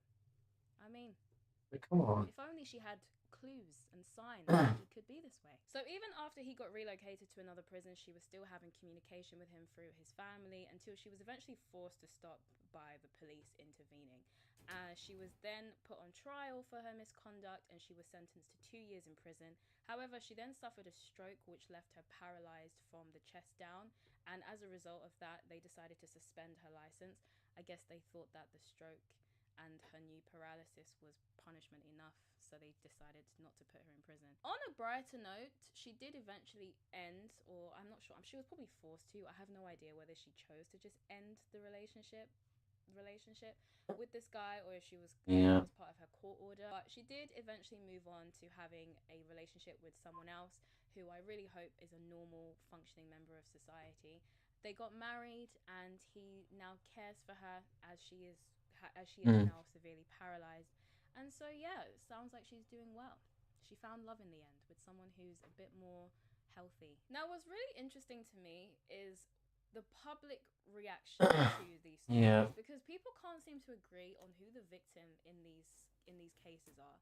Some people believe it's the female prison guards, and some people believe that it's the male inmates. No one can seem to agree who is the one manipulating who here and who is the one taking advantage of who. There are some people who believe that the male inmates are the ones who are the victims in this and that they are the vulnerable ones, with many people, or some people rather, arguing that they are vulnerable because of the fact that they can't truly consent because of their circumstances, and also arguing that the reason why we don't view them as victims is because of our sexist beliefs about men and how we don't really tend to actually acknowledge male victims, with some saying that if the Which we really we should. probably would be treating this completely different. Like this person, for example, who posted, "Just a reminder to mentally reframe the story for if a male prison guard did the same thing to a female prisoner. How would you feel about it? Male prisoners are indeed vulnerable because they are completely dependent on prison staff for everything. A prison guard can make life easy for a prisoner, or they can make life hell for a prisoner. And don't forget that many, if not most, prisoners have mental health problems and literacy issues, and even learning impairments. So this prison guard took advantage of her position of a vulnerable inmate, even if the prisoner appeared to consent to it. What choice did he really have? And was he even really capable of making that choice? And the prison guard has received all sorts of training and support on how to not shag. Shag means to bang for my non-British viewers. It's just a slang term for bumping nasties, as I've heard some Americans say. That felt so cringe to say, and I'm sure it's probably cringe to hear me say, to be fair. Yeah. And the prison guard has received all sorts of training and support on how to not shag the inmates, so she's deliberately ignored all of this in favor of her actions. The fact that we even need training and support in order for prison guards to not sleep with inmates is kind of crazy to me. And also, what would that training even entail? Like, I'm very curious. How does one support a prison guard during such a situation? Jenna, are you getting urges to shag the inmates again? Like, what the fuck? Oh, you poor thing. Come here. But not everybody seems to agree that the male inmates are the vulnerable ones, with another person replying, "She ran his drug Snapchat and smuggled in spice for him to sell. He also bought her an engagement ring and banged while people kept lookout. Sounds like a vulnerable fella to me." Someone else chimed in saying, "Yeah, this is it. If anything, she was cornered the moment she did anything for him. This isn't an excuse for shagging an inmate or smuggling for them the first time around, but once a guard has done something stupid like that, then the prisoner has got them where they want them." Now, as I mentioned before, this has led to the debate about whether or not we should be keeping prisons very segregated, and a lot of people are having the discussions about whether or not we should even be having female guards in male prisons in the first place. Because some believe that these kind of things are going to continue to happen because there are some women who have an attraction to these kinds of men, you know, the bad boys or just the very, very criminal men. I mean, after all, Ted Bundy and all these other crazy serial killers receive fan mail and love letters in prison. So these kind of women do exist. There's a very small minority of women who have very questionable attractions, and so some people think that even allowing women to work within this industry will naturally attract those kind of women. And so of course you're going to end up having these misconduct cases because you are essentially attracting the type of women who would sleep with inmates. Personally, I think that even if you weren't attracting that specific type of woman who is attracted to criminals, I do think that whenever you just have males and females in the same space, you run the risk of them sleeping with each other in every context. And so I think that's the reason why this is happening, not necessarily just because it might attract that kind of woman. I don't really think there's really that much you can do about it. You can put rules in place, you can give training, you can do all sorts, but there are going to be some people who do this. Now, the media does seem to have a preference for reporting on misconduct cases that involve a female prison guard and a male inmate. And so there is a lot more focus on when female prison guards do this stuff. But when you actually look into it, there is no shortage of male misconduct cases, both towards men and women. It seems like male prison guards are more equal opportunists when it comes to their misconduct. And people who have worked in prisons have also noted just how common this kind of stuff is across the board. Oh, fuck. The stretch. And what they've I just stretch. working in the field. Female correction officer here. I've worked at both types of prisons, but I currently work in a co-ed county facility. The officers are Get not some water real quick. from working cross-gender blocks. We've had both male and female officers get jammed up for effing around with inmates, as well as nurses, treatment staff, kitchen staff, etc. Well, people are busy with everything but their actual jobs. It does seem like the female correction officers / nurses are more frequently caught for talking to an inmate on the tablets or for doing inappropriate acts or something, but the male officers get in way deeper with it, like bringing things in, effing on the blocks, putting thousands of dollars in her books for commissary, or bailing them out. Then when she gets out, she bails on him. At least that's how it's been in my facility. Personally, I don't have a problem with working cross-gender blocks. Some female inmates who try to start stuff with female officers just respond better to male officers and vice versa. As long as you can do your job without getting caught up in something, I don't think it's an issue.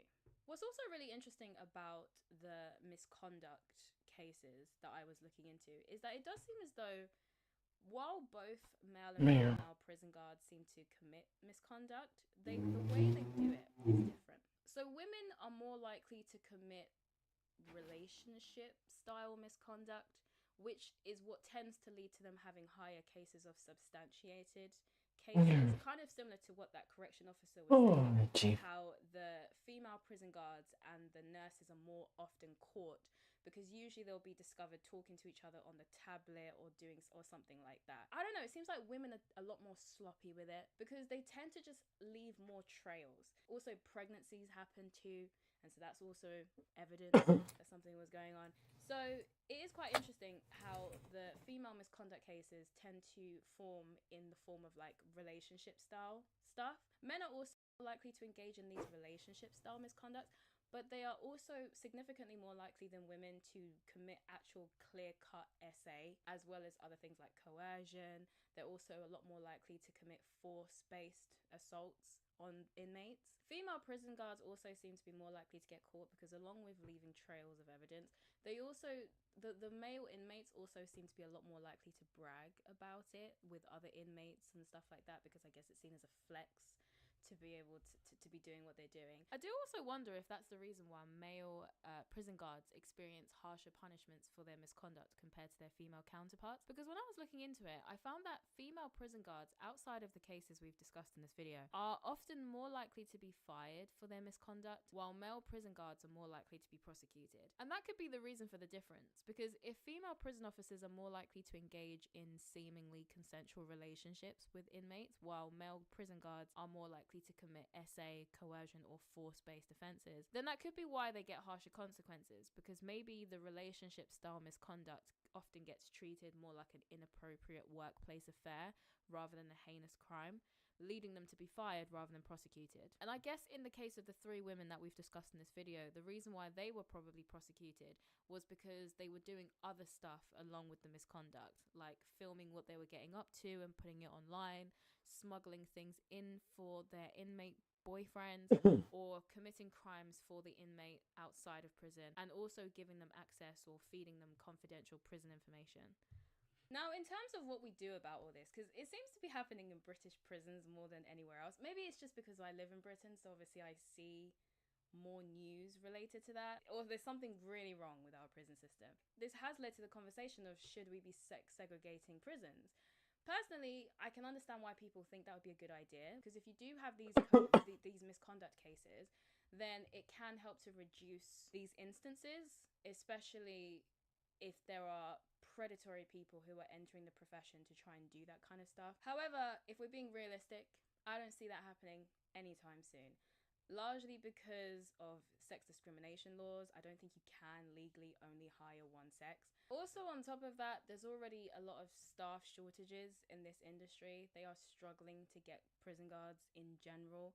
I don't think they have the freedom to be picky about who they hire, which I think, to be honest, is a big part of the problem that we have, especially here in British prisons. Because you keep seeing all these stories about prisoners being accidentally released or lost. You know, we've got prisoners that are just somehow escaping prison. And so I do wonder if that's because of the fact that as they are very short on staff and they're struggling to keep people in the job because staff turnover is also quite high when it comes to this job, that it has forced them to hire people who are probably not the best suited for the job, who don't have a ton of experience, because naturally, you know, when you're a beggar, you can't really be a chooser. So it has inevitably reduce the caliber of the people hired for the profession. And so if you're in that kind of situation, then can you really afford to start saying, okay, now we're only going to hire this particular type of person or that particular type of person when you don't actually have the option of choice to begin with? So in the meantime, I guess all people can try and do is improve supervision and training, and I don't know, I really don't know what the solution for this is, because the fact of the matter is prisons are overpopulated, not enough staff, high staff turnover, struggling to recruit. So what can you really do? Should people have more self-control and be more responsible? Yes. Are they going to? Probably not. But I do think until staffing issues are resolved, we are probably going to see more cases of misconduct, and we are probably going to see more cases of incompetency. Like, for example, what I mentioned earlier, the prisoners that seem to accidentally get released. It's just not looking good, you know? It's not looking good. It's not looking good, man. But hey ho, let me know what you think about all of this. Do you think that prisons should be sex segregated? Do you agree with the idea that we should move towards... Alright, so I know the progress we made so far. Art. Doing a little shading here and there. Look, it's okay. It's okay.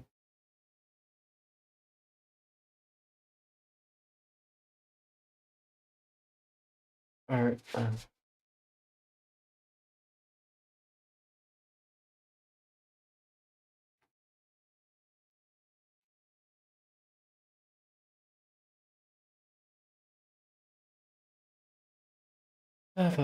Alright, so...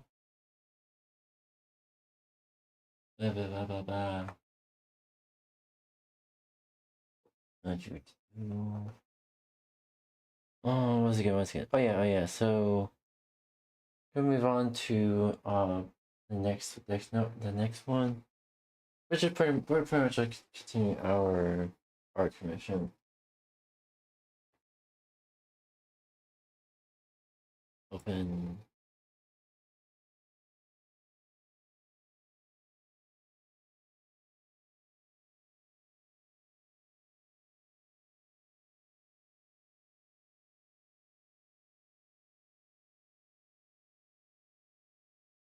What the fuck is going on? Alright.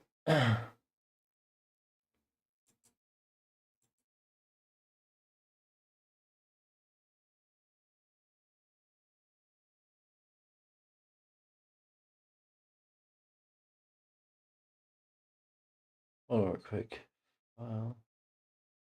Open.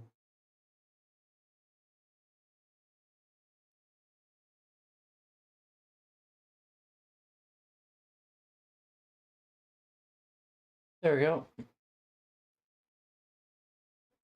Alright, so where were we at? I guess we're focusing on the hand here. The line art.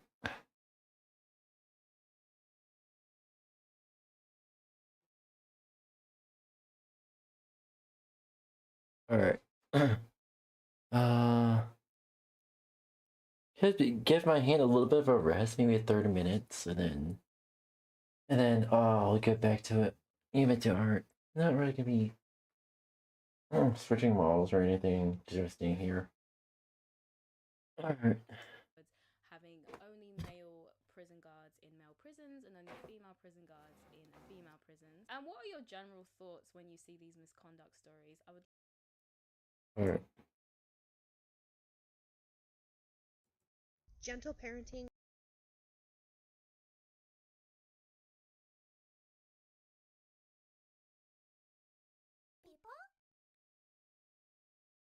Alright, come on. Oh, fuck.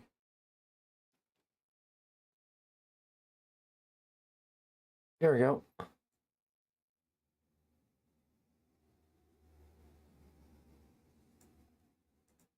Gentle parenting is for gentle children. My child is a raccoon with rabies. Swear to God, this concept of gentle parenting ruined my relationship with my son. Y'all see that bite mark, right?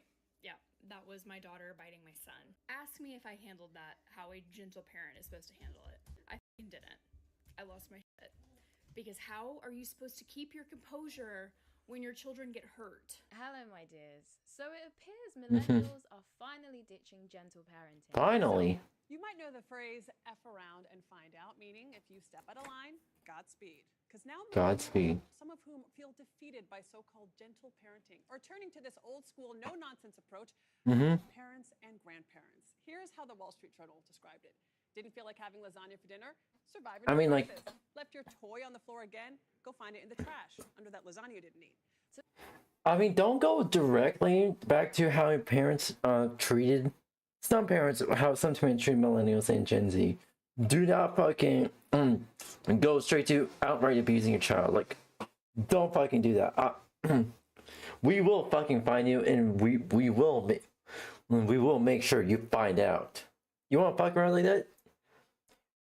And here's the thing. Yes, if children fuck around, they should find out. However, if parents fuck around, the parents should also find out. To be honest, I'm not really surprised because while well-intentioned, gentle parenting looked emotionally, physically, spiritually exhausting. It is also kind of crazy that it has convinced some mothers that raising their voice is always inherently bad, regardless of context. Y'all see that bite mark, right? Yeah, that was my daughter biting my son. Ask me if I handled that how a gentle parent is supposed to handle it. I didn't. I lost my shit. Because how are you supposed to keep your composure when your children get hurt? Did I bite her back? No. Did I want to? Oh, you bet your ass. You bet your ass I wanted to bite her back. Yeah, I know it's developmentally appropriate. I know that these are things that are going to happen, but it doesn't take away the fact that it feels so defeating when you pour every ounce of energy you have into regulating your own emotions so that you can gentle parent, for things to still happen like this and for you to still lose your cool, because that's being human. I literally caught her doing it and I just fucking screamed, dude. I screamed at the top of my lungs for her to stop biting him, which obviously as a 2.5-year-old, that's gonna scare the shit out of you. Your mom's screaming at you, but what was I supposed to do? I wasn't within arm's reach of them. I can't be within arm's reach of them every second of every day. I couldn't get there fast enough to physically remove her. I yelled. I fucking yelled. And then as you can imagine, we all started crying. When personally, I think it really does depend on the context and also depends on more of what you're saying. I personally think that what you're saying is more important than necessarily the volume of your voice, because raising your voice often just communicates urgency. It's like if your friend was walking into the road and they were about to get hit by a bus. You're more likely to scream for them to look out, and in doing so, you potentially save their lives, because when you raise your voice, it communicates urgency, it gets someone's attention quickly. Yeah, exactly. Sometimes you need that in situations like this, where you need someone to hear you quickly and react quickly to what you're saying. Exactly. So, no, I don't think raising your voice is always inherently bad. Oh, my arm. Swearing at your child, Or like my wrist. using very vile language. Yeah, I need to give it a break. That's very different, because obviously the problem there is not just the raised voice. Also, welcome. Hi everyone, how are you doing today? Welcome everyone who's just joining me on Joystick.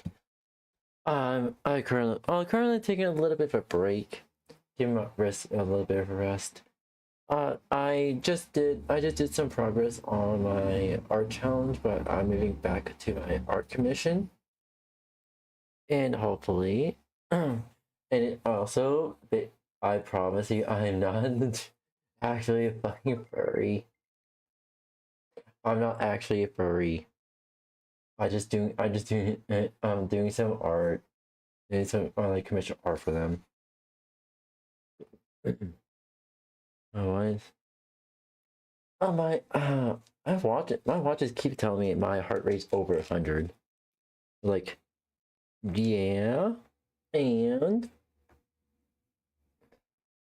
it's been like at 90 beats per minute my entire life, mostly because of trauma. I don't know why my watches tell me this is an issue. Anywho, yeah, I'm giving wrist a bit of a break, and then after that, I'll be moving on to the art commission here. Also, if you want, I can do art commissions for you. We do have a Discord. Unfortunately, I'm not able to link my Discord in joystick since Discord links are not allowed for some reason. I believe I have like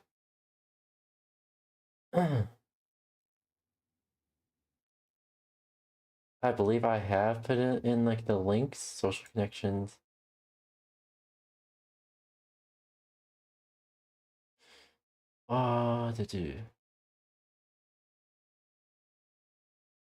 Yeah, I have linked my Discord. Yeah, I have linked my Discord on my channel. But yeah. Welcome. How are you doing today? Here. At least I'm happy I got my my stand for my tablet. I guess that's helping me my wrist get better. I also just wanted to like chill and just draw. Using abusive language, but this idea that just simply raising your voice is always bad all the time and inherently abusive or inherently bad, Not all the time. Overkill. But it is really interesting to me that gentle parenting has some mothers so convinced that raising your voice is always inherently bad, to the point where when they're put in a situation where they need to raise their voice because it's a desperate situation like this one where a child is harming another child, they can't help but feel guilty about it and feel so distressed by the fact that they've done it, to the point where now they're crying with the child. But because some people who do practice gentle parenting do hold the view that you should never raise your voice and you should never really tell off your child in the way that could be interpreted as intimidating or aggressive, some of them find themselves in these kinds of situations. Ooh. I'll be really upset. That hurt my head. So you're throwing it that multiple times. But come on. But that hurts Mummy's head. You wouldn't do it to Daddy, so don't do it to me, please, okay? And slapping me after, that wasn't nice either. There are okay, so I'm currently just face palming right now. There are moments where shouldn't like actually outright scream at your child.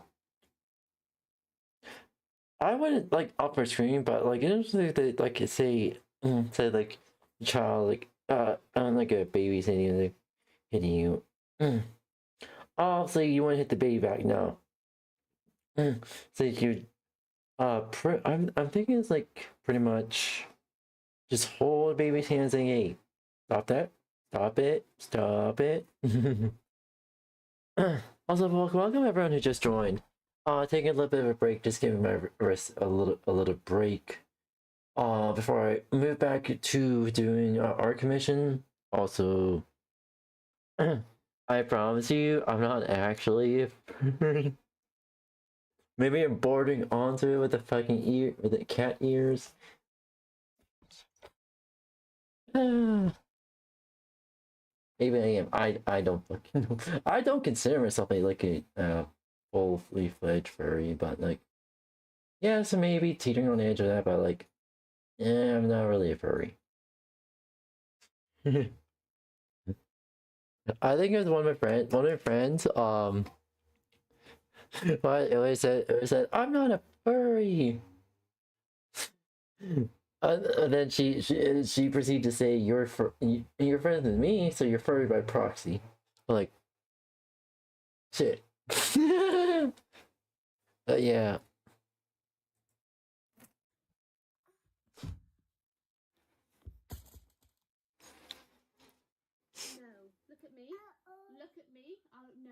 A very negative view of gentle parenting, and you find a lot of people. Also, welcome. Hi, everyone. Just joined. Welcome. How are you doing today? My name is Raymond. I'm a variety streamer. I stream lots of beginning to this me as well as I draw art. I do both like art challenges and art commissions. So say like if some chat add comments to do an interesting challenge, say hey, do this and this style and whatnot. Like I'll try to do that. Also, I do art commissions for people for people. I also stream I also stream my art commissions as well. So if you want me to commission me, go right ahead. I do have Discord linked in the channel.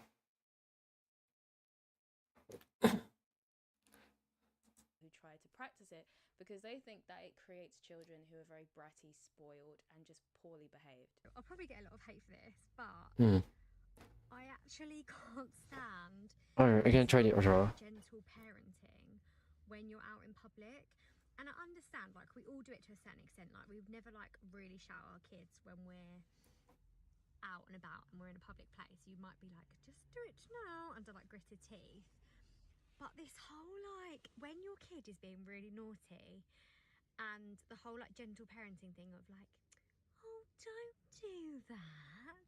How do you think that makes that person feel? Your kid is hitting someone, tell them off and pull them away. Like, it's just too much. And I've just, like, witnessed a child being not like naughty, but like quite cheeky, where you could see it going in the wrong direction. And the mum was just so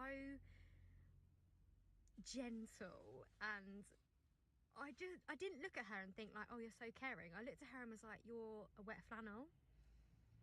Tell me I'm wrong.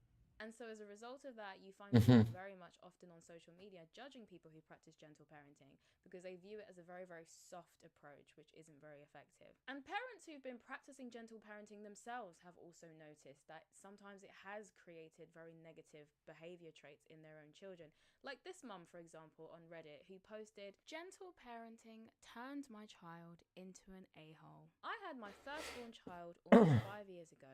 From before I gave birth, I was deep in gentle parenting content, diligently researching the most up-to-date theories and strategies around discipline and emotional development. I was enthusiastic to apply a better parenting method than my parents had with me.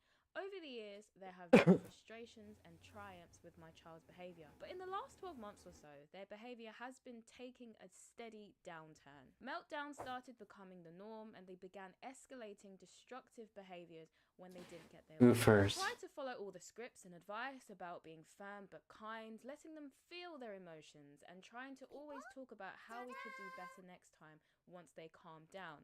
Nothing worked. Last week, I finally snapped when yet again my child screamed and threw their food at dinner time because Why is it? their Oh my words, god. it's disgusting.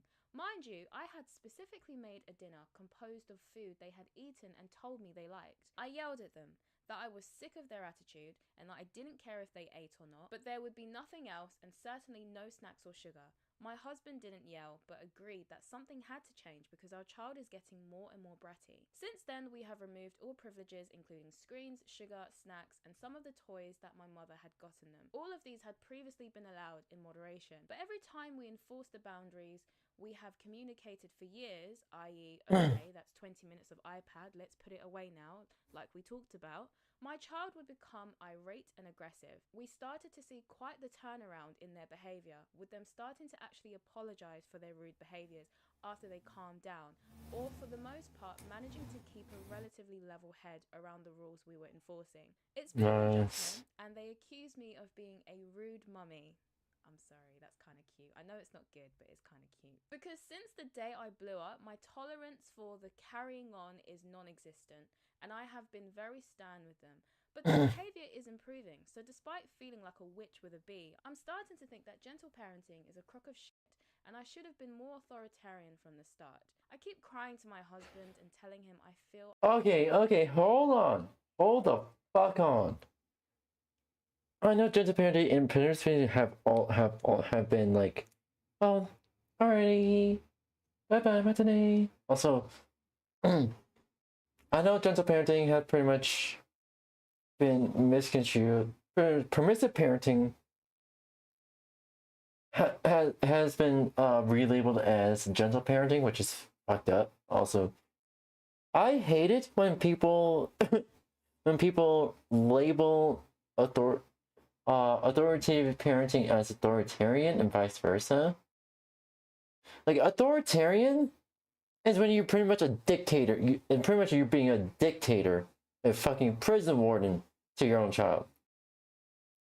Authoritative is the approach that parents want to go with, not authoritarian. You know what's authoritarian? You think of authoritarian? Prison wardens, officers, the fucking law. Authoritative is like showing respect to an authority figure, pretty much. Learning how to respect authority figure while also learning to be respected as well.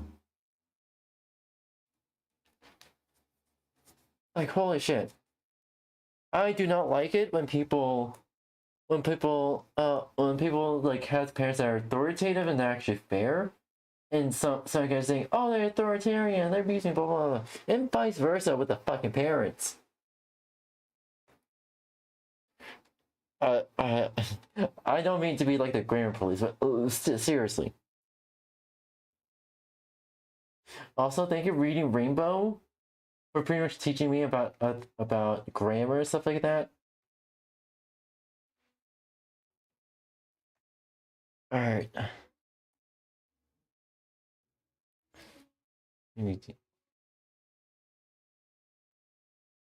Come on, mouse. I am damaging my child. But he says that they are just adjusting to the new normal. I guess I'm just after reassurance that I'm not making a mistake.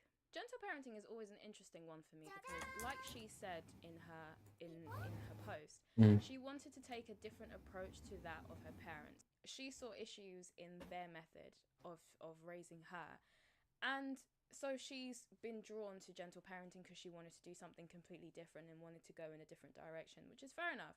However, I do find that it's really interesting that with gentle parenting, a lot of the time the parents who adopt it are very, very hyper-conscious of the harms of being too strict or being too hard on their children.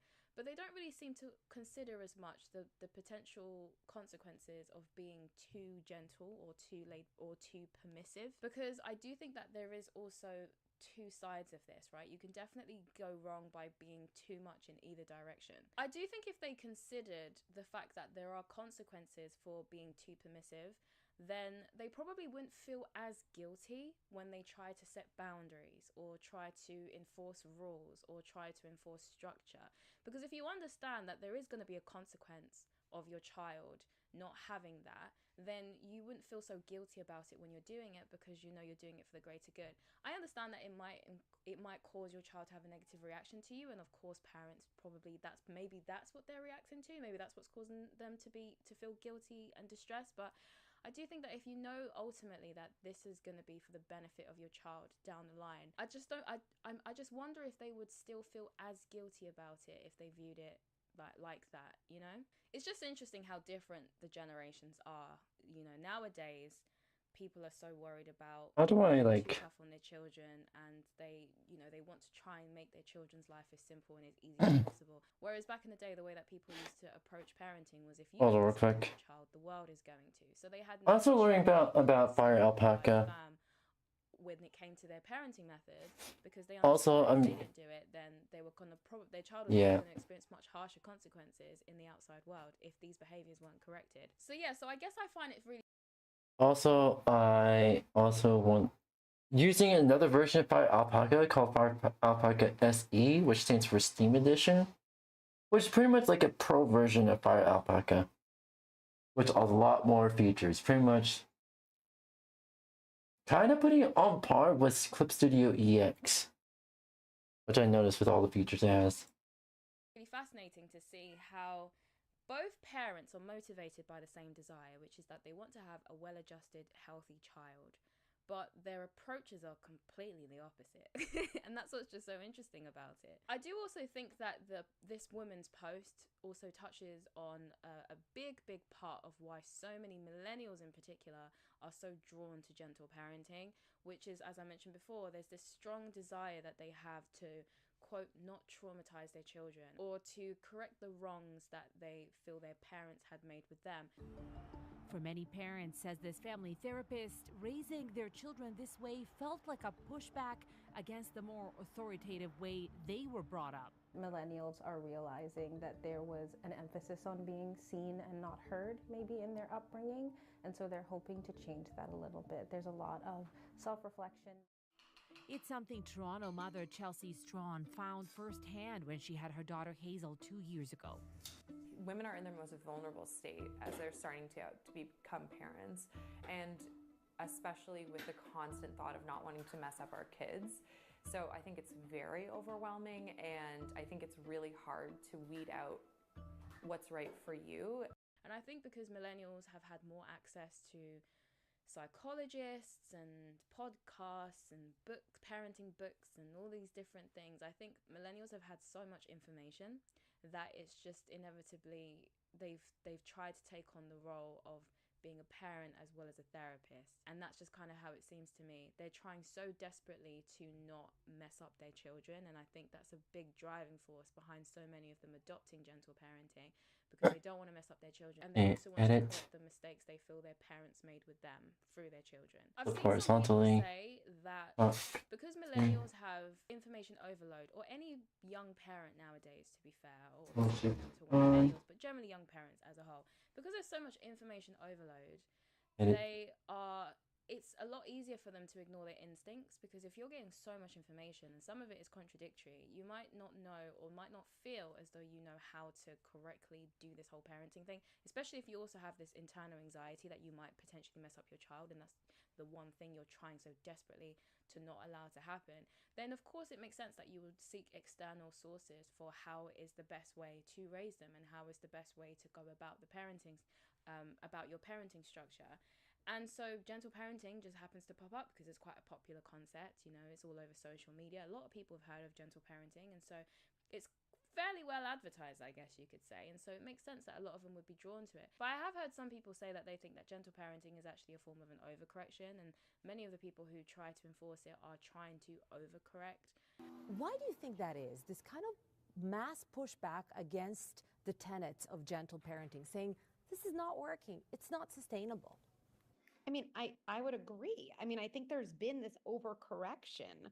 And that's why I think it's so important for people to understand, at least where I stand, whether you believe in it or not, or want more information or not, I at least want to be classified correctly. There has been this overcorrection from punishing our kid, in which situation it's like, I'm the authority. I happen to be a kind of authoritarian authority. It's not even effective, but I'm an authoritarian authority and I send my kids away. Okay. And there's been this overcorrection to my kids' feelings. Not only do they matter, they now dictate what I do. I actually think this overcorrection has led to, as parents, we've like relegated our jobs to our kids. We're letting them pilot the plane. So ultimately, the top reasons why people are starting to give up on gentle parenting include they find it emotionally draining because it requires constant calm and self-regulation, which is hard under stress. Social pressure is also a big one because family and friends may criticize it and accuse it of being too soft. Results can also be slow because it's focused on the Alright, I'm gonna try to figure out how I can put this. So this can sometimes be very frustrating. Parental burnout is also a huge issue when it comes to gentle parenting. Unrealistic expectations can lead to guilt, exhaustion, which is something that some family therapists have also noticed as well.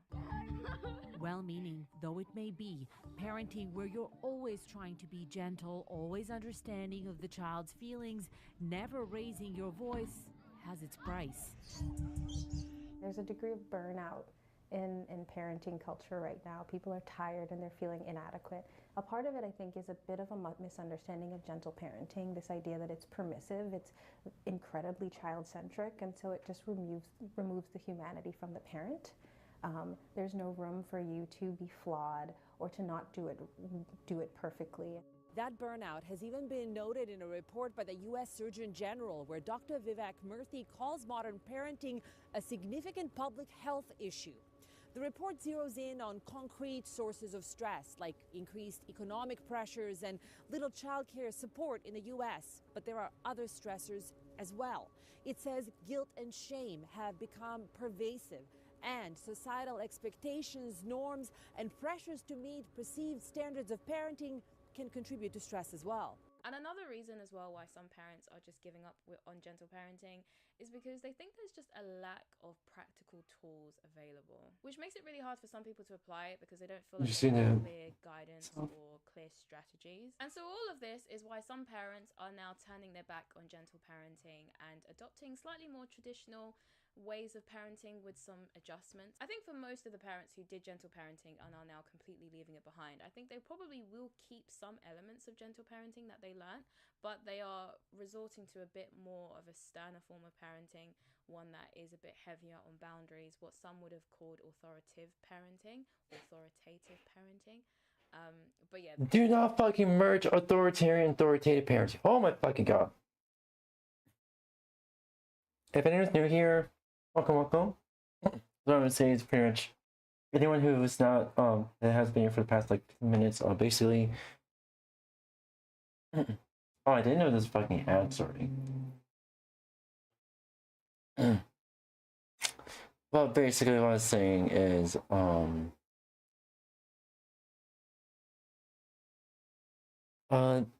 go hit the gym. Let's see. Leave stream on view. Have fun drawing. Thank you. Hope you enjoy your gym workout. Okay. So I was about to say it's pretty much. I hate it when people pretty much basically merge authoritative and authoritarian, pretty much use it interchangeably. Even though people have done permissive parenting and called it gentle parenting, which bullshit. Anywho, I have to reiterate. Okay. Especially the YouTube channel Patient Xena. I want to say that pretty much authoritarian parenting are completely different. Authoritarian parenting is when the parent. Oh, we have an ad. Another ad break. We have an ad break. All right, so like I mean, pretty much I hate pretty much authoritarian parenting is pretty much when the parent is basically a prison warden to the child, or a dictator, and very controlling. Authoritative parenting is when a parent expresses authoritative control, but authoritative role, but also respects their child to slowly but surely give them their own like independence and respect as they grow up. Not like, oh, I'm the parent, you're a child, blah, blah. That's authoritarian. Authoritarian is like, yes, I understand you're the child, but I also understand you're also a human being who's still learning. I will show you that there is consequences to your actions, but I'm not gonna go outright abuse you. Yeah, authoritative parenting. There. Holy fucking shit. Anywho, I'm taking a little bit of a break because there's an ad playing on Twitch.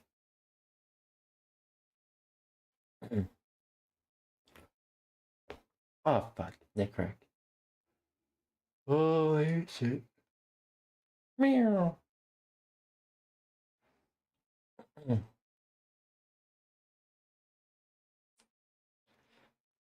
But yeah.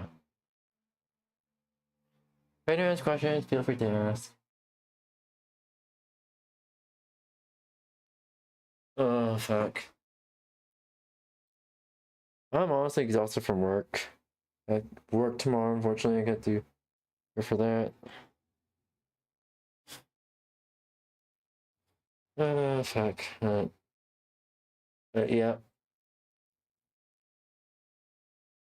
This is gonna be interesting since this time around, I'm gonna be taking the bus plus bring my bike with me. And then an afternoon or night. It's gonna be nighttime. It's gonna be nighttime. So it's gonna be pitch black. Oh yeah, it's also gonna be pitch black for like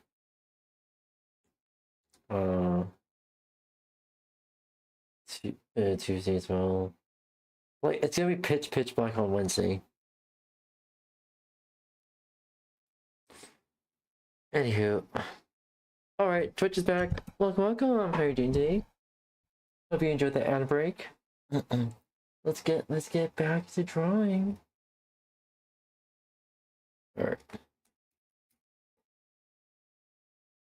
They're basically setting more boundaries, being a bit more firm, but still trying to incorporate that understanding and, you know, kindness towards their child and not being super authoritarian. What I do find really interesting though is that there are some really pro gentle parenting advocates who, anytime they see a gentle parenting parent quit gentle parenting, they always, I don't know, it's kind of interesting because they'll always say that gentle parenting itself is fine, you were just doing it wrong.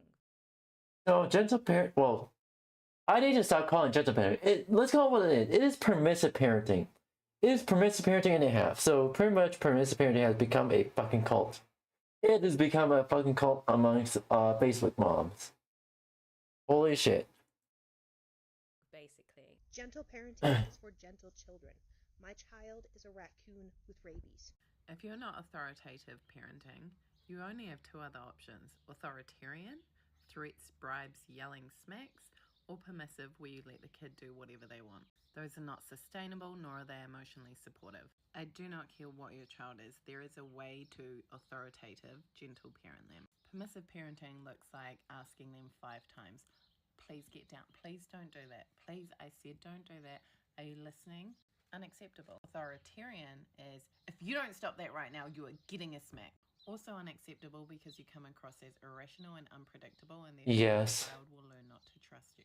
Exactly. That's how I do not trust a parent. Dude, they were, both of them were authoritarian as fuck. It's like motherfucker. Authoritative parenting, real simple. Compassion with boundaries. Hey, what you Exactly. do is unsafe. You can either get off yourself. That's what I had to learn for myself. Compassion and boundaries. Especially since that's what I was working on with the therapist. Compassion and most likely for me is boundaries. Like, I not sort of like you need boundaries. It's more of a, hey, I need to take down walls and put up. Yeah.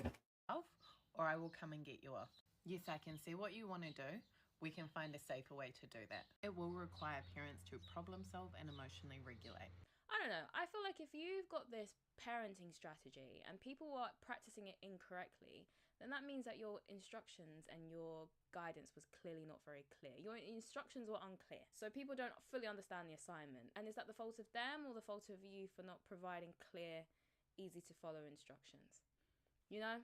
Because it just kind of feels like if you've got so many parents who are trying to practice gentle parenting and they're all having the same problem, then there's quite clearly a problem going on there. And if you're just going to put it down to you're just not doing it correctly, then the question then becomes, why are there so many of them that are misinformed? Because if in your opinion there's just so many of them who are not practicing it correctly, then quite clearly there's a misinformation problem that you have with gentle parenting that needs to be resolved. Perhaps it's the name that's misleading, you know, gentle parenting. I mean, most people don't think...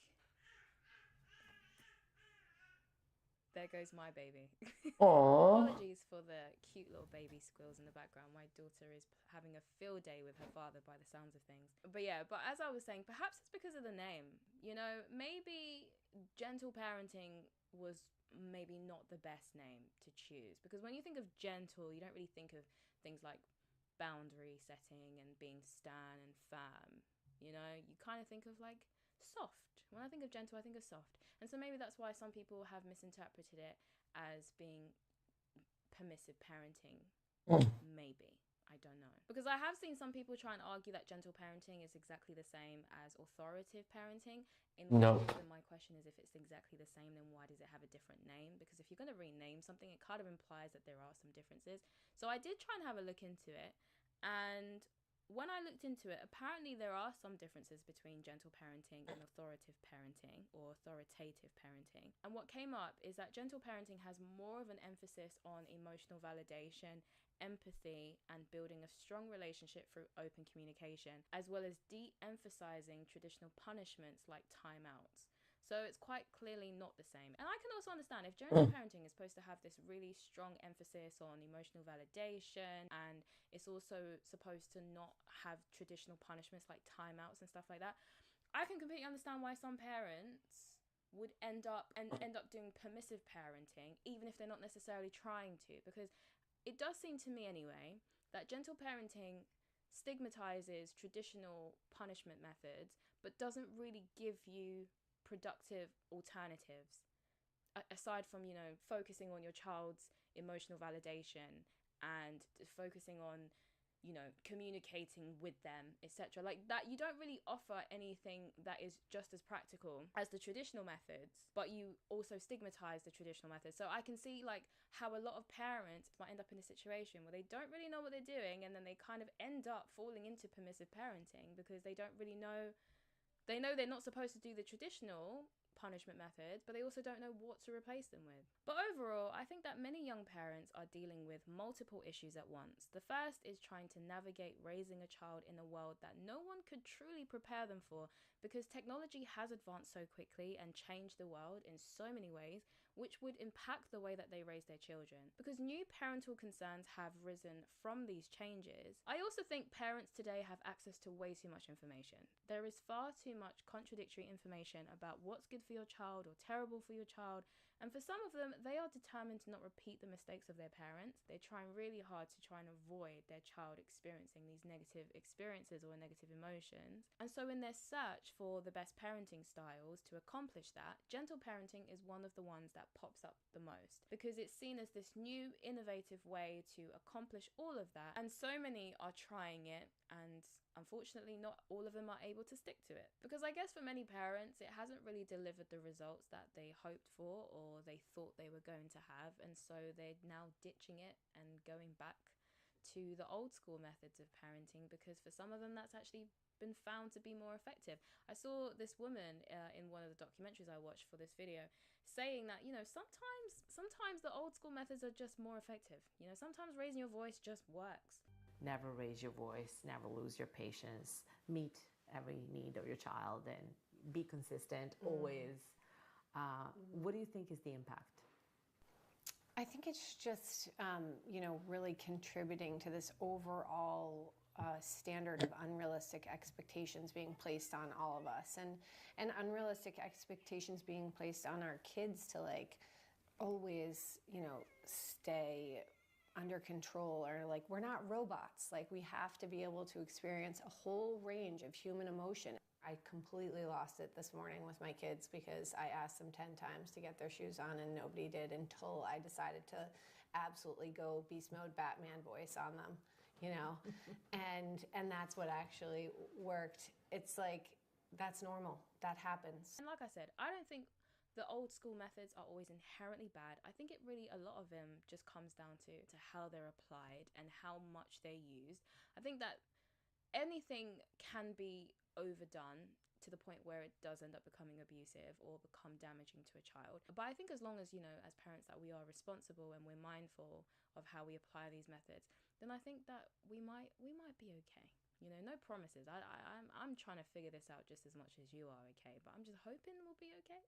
Because I don't think that children benefit either from their parents trying really hard to create them a life where there's absolutely no friction at all, where they never have to experience being told off or having to experience a negative emotion, or because I think that's also another problem as well, is that parents think that because something makes a child cry, it's automatically bad.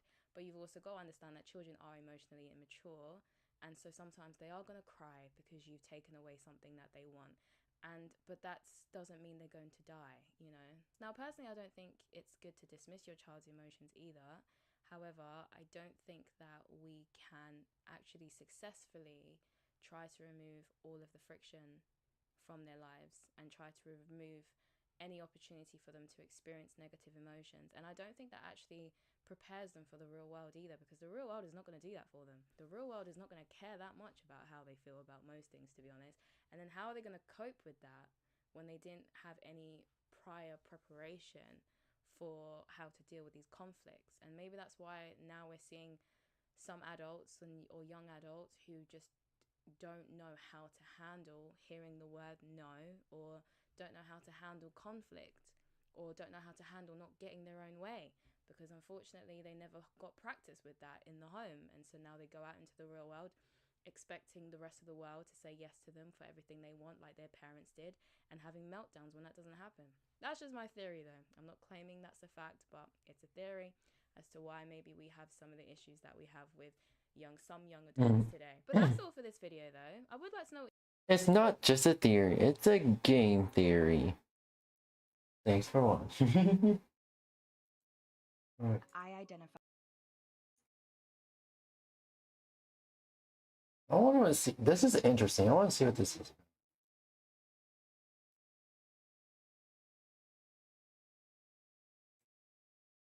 Alright.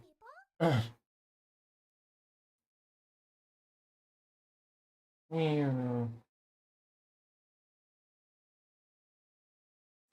There we go. I identify as non-binary. I feel that this best represents the fluidity I feel in my gender expression and allows me to feel most authentic and true to the person I both know I am and still am discovering. When I was starting out, I really felt that I had to, I guess, pretend to present as a woman in order to find success in this industry. And anyway, it wasn't sustainable, and I stopped pretending. For me personally, I just want to be able to kind of have my journey with my gender on my own. It doesn't always have to be this like public badge. I felt very restricted by the male gender, being a 7-year-old kid. It's caused horrible things to me. It's caused. Tell me about it. It's been awful, and it's been pretty traumatizing and awful. And I've never, when I was born, I never saw myself as a man. I just felt like I was me, and I was floating somewhere in between. I'm non-binary. I feel like God is so much bigger than the he or the she. And if I am from God, I am everything. I am. Hello, my dears. So Gen Z are apparently no longer identifying as non-binary, according to recent reports such as this one from Vice, which reads, "For a while, it felt like every college classroom came with pronoun check-ins and name tags that doubled as identity statements. They then went mainstream fast. Now, new data shows fewer students are using the non-binary label, suggesting that the conversation around gender might be changing again. A new report from political scientist Eric Kaufman suggests that fewer Gen Z students are identifying outside the male-female binary. Across nearly every dataset, the same pattern appears. Let's just say it. Political science. It's pretty much a fancy word of pretty much being having a degree in PR. Basically. Brown, 2.6% of students identified as non-binary in 2025, half the percentage recorded in 2023 and 2022. At Andover, the number dropped from 7.4 to 3% in just 2 years. In FIRE's national survey of more than 50,000 undergrads, only 3.6% said they identified as a gender other than male or female, compared to 6.8% in 2023. The reasons aren't entirely clear. Kaufman suggests that the decline may reflect shifting cultural pressures, political polarization, or the way that social identity categories spread and recede over time. There's been a slowdown in the adoption of new gender identities among young people, he wrote in the report. It may indicate a move towards stabilization after a period of rapid expansion. Researchers point out that identity terms shift with the culture around them. As gender becomes a political flashpoint, some students may avoid labels that feel risky to claim out loud. We're seeing identity formation collide with a culture war, Kaufman said. The numbers have changed, but the idea of gender fluidity hasn't gone anywhere. On many campuses, students who once used a non-binary label say they're now leaning towards more personal terms, or avoiding fixed categories altogether. The concept of gender fluidity, or gender nonconformity, has always existed. So yes, of course it hasn't gone anywhere, because Zoomers didn't create it in the first place. It was there long before them, and it will be there long after they're gone. Most people aren't Exactly, which I'm hoping it is. feminine or 100% stereotypically masculine, and there have always been people in the spotlight who have experimented with their expression and presented in a way that's androgynous, like Boy George, Prince, Grace Jones, Pete Burns. The list really could go on. Gen Z didn't create anything, they just renamed it and went about it in a more obnoxious way than the generations before them. I also do find it funny how younger Zoomers are readopting the millennial "we don't like labels" attitude. as this article says that they are now avoiding fixed categories. Personally, I wholeheartedly support this. People should be free to express themselves how they wish, but the over-obsession with labels was definitely getting out of hand. So personally, I am happy to see it go. Within this article, on the same report, Sure, we should have labels, but at the same time, may have also played a role in the decline of those identifying as non-binary, stating, the report... Sure, we should have labels, but we should not be enforcing. That's different.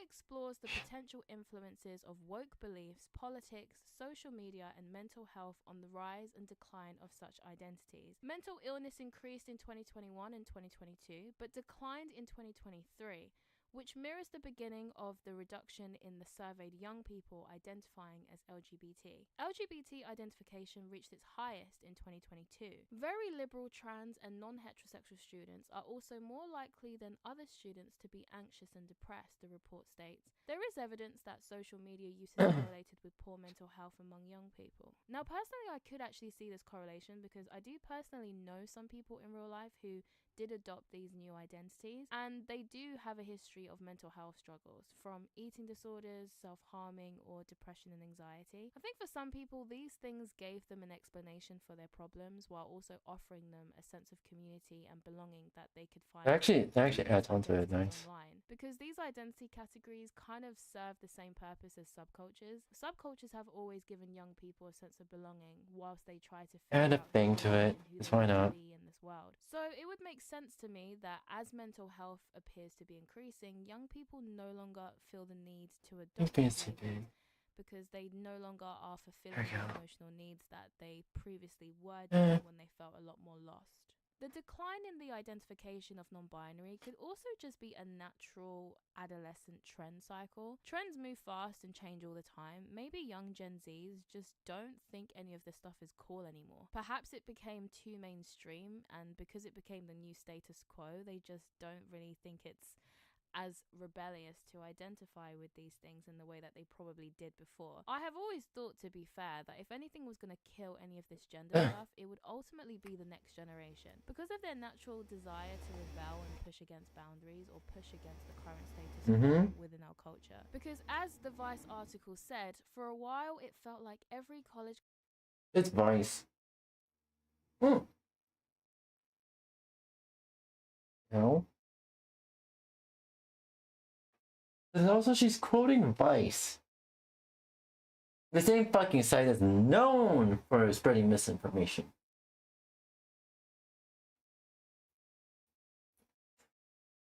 I thought she was being level-headed. But maybe I'm gonna reconsider. You need to hear her out on this.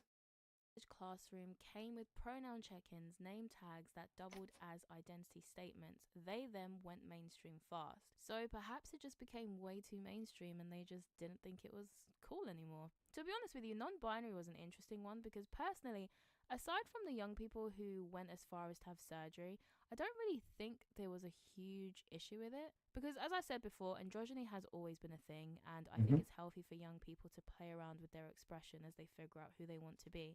And to be honest, I think most people probably also think the same. I don't think most people really have an issue with the concept of non-binary. But I think it was don't have an issue with it. Pronouns that probably irritated people the most. My pronouns aren't preferred, they're required. My pronouns aren't preferred, they're required. Even when I'm not around, you should get used to the sound of using they, them as my pronouns because I refuse to conform to your rigid societal gender binary, and that's what my pronouns are. Golly! Because now it's no longer just about your expression, but now you're trying to also police speech. And I think of most people generally are live and let live. But when you start trying to dictate how people speak, or you start having meltdowns over people not knowing to call you a 𝙂𝙚𝙤𝙚 on the first try, people start to get fed up. But to be honest with you, my biggest problem with all of this wasn't even the people identifying as non-binary or trying to change their pronouns or whatever. My biggest issue with this was really the institutions and the governments who took this stuff way too seriously. Identities and subcultures have always existed, but never have they been given special accommodations like what happened with these identities. Goths didn't get special rights in institutions, neither did hipsters, nor did the emos. The adults at the time understood that kids will be kids and left them to it, but in this case that didn't happen. And I suppose because they were told that if they didn't, then people would harm themselves, or it would harm young people who identified this way, because at the time they believed that this was their fixed identity. But this data just proves what many had already guessed, which is that it was most likely just a normal adolescent trend that would eventually die out and will most likely be replaced by something else. And hopefully this might be a lesson for the adults and the people who are running our institutions and our governments, that they should just allow young people to do what young people do. Even if young people engage in this, swear blind that this is their fixed identity, because let's be honest, when we're young we think we know absolutely everything and we can't fathom the possibility that we might change our minds about anything. So that kind of mentality is to be expected among adolescents. But what you shouldn't expect is adults who are supposed to know better and who understand that this is how young people are. What we shouldn't have expected was for them to just simply let the children take the lead on this whole situation and let them decide how the institutions would run and how they would respond to these new labels and identities, which to me was the most bizarre thing about all of this. It was never really the young people who were identifying with these new things. It was more how leaders and people in positions of power who were running things, who were much, much older than them, how they were responding to it. That, I think, is the most bizarre of all, because they essentially allowed young people whose prefrontal cortex isn't even fully developed yet to be the authorities on these things. And to me, that is what is most deserving of criticism, much more so than the young people who were adopting all these new labels and identities. But anyway, that's just my view on all of this. Let me know what you think. Why do you think there is a decline in the number of people or the number of young people identifying as non-binary? Let me know your thoughts down below.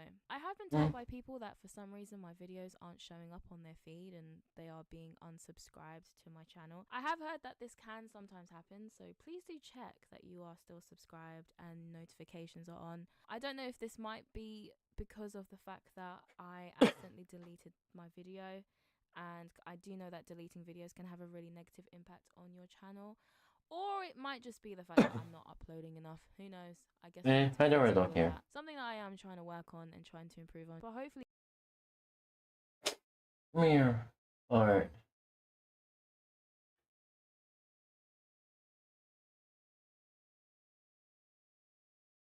Hello, my dears. So, Emma, We're sort of talking your ass.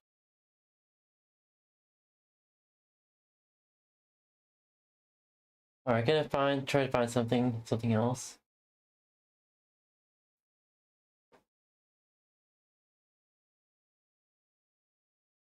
Alright.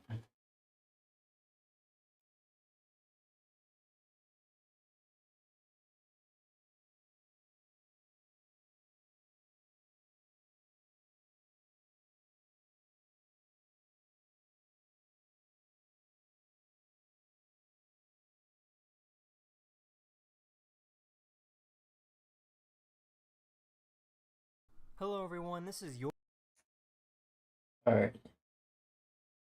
Daily dose of internet, let's fucking go. Yeah, do this again. There we go. Alright. Also, I'm using Brave now to watch YouTube because for some reason I don't fucking know what's happening. After a Windows update, plus after a well, I'm using LibreWolf and Florp. I was using both LibreWolf and Florp to try to watch YouTube, which both of them are based off Firefox. So after what Firefox did, or well, what Google forced Firefox to do, pretty much we're unable to access YouTube. Yeah, we're unable to access YouTube. On Firefox, pretty much. Well, I even tried Firefox on Linux and updated Firefox there. We're unable to access YouTube on Firefox. What the fuck is going on? Is it just me, or is it happening to other people as well? Like, what the fuck is going on?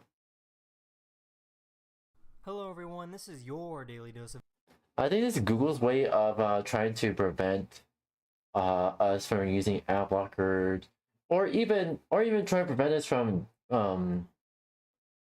archiving videos locally on our computers. Yes, we're archiving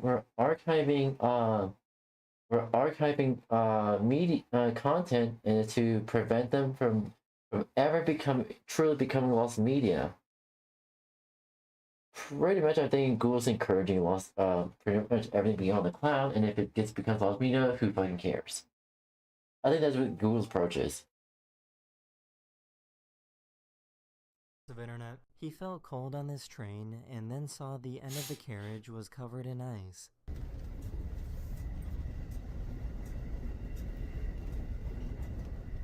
Yo, this is like some Narnia right now. What the? How are you doing that? Again. One more time? Yeah.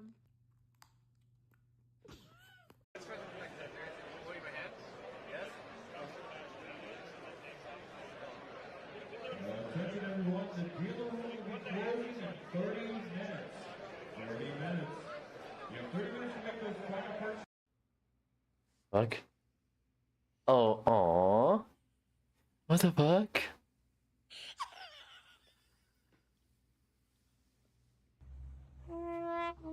Dr. Demi, no. Lol. I was surprised by the amount of snow that we got, but I don't think I'm nearly as shocked as these two dudes were.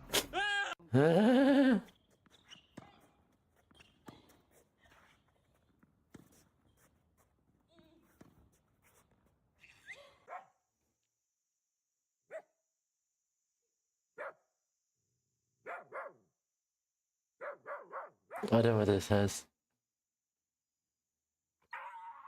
Oh. I'm going as fast as I can. I'm doing my best. I'd rather just hold it Aww.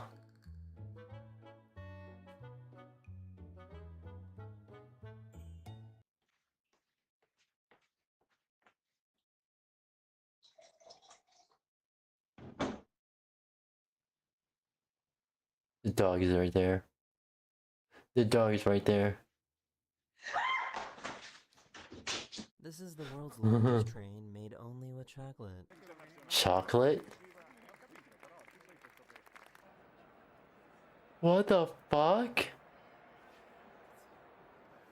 How much chocolate did they use? This is what car horns sounded like in 1910. Lol.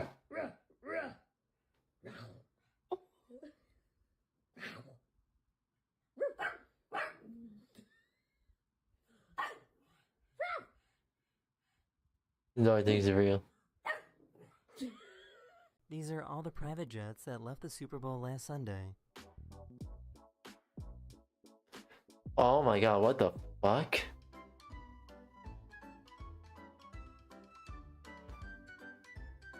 This couple was on their way to their wedding, but an accident prevented them from making it. Fortunately for them, the medic was ordained. Do you take this woman to be your lawfully wedded wife? I do. Do you take this man to be your lawfully wedded husband? I do. Beautiful. I now pronounce you man and wife. Aww.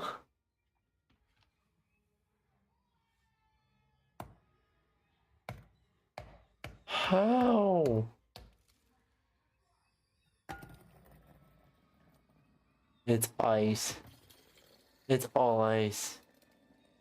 Welcome to Florida, where they warm iguanas up in 60-degree weather. Where is she? Save him! Oh, she's warming him on the wall. What the fuck? Level. I found this YouTuber who makes really cool light art.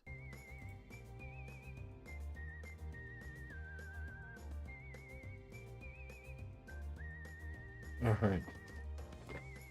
Oh, that's so cool.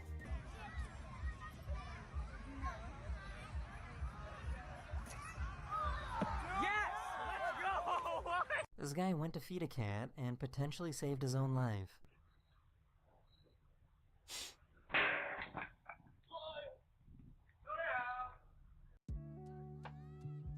That's murder. Aw. What the fuck? Mirror. What the fuck?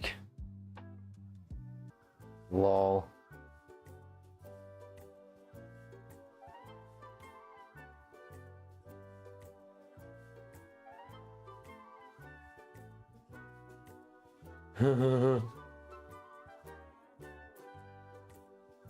What's it when it changes colors? Oh my goodness. It's black. What? Yo. What? Oh my god. Is this? Is that a cow? Take a breath. Take a breath. There you go. Okay. What the fuck? Don't do too much. I could never do that. Nah. Hell nah. Hell nah.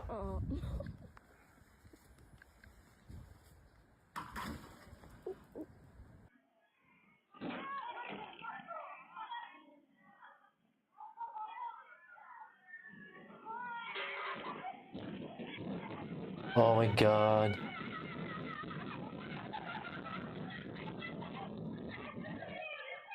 These are called zebra garden eels, and they're striped eels that live buried in sand at the bottom of the sea.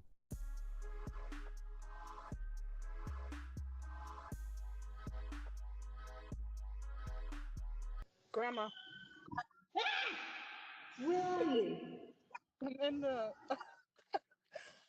I'm talking on the ring camera. I'm coming. Okay, I'm sorry. Okay. Alright, Grandma. He put his dad's credit card in a 3D printed wand. What the f is this, dude? Credit card. My credit card is in here? Yeah, it's in that star. How the f am I supposed to use it? Tap to pay. What do I tell this guy? Do you accept magic? I don't know. Alright, it's gonna be tap to pay. Tap to pay? Yeah. Yeah, that's it. This lake in New York froze over, so this guy took his ice boat for a ride.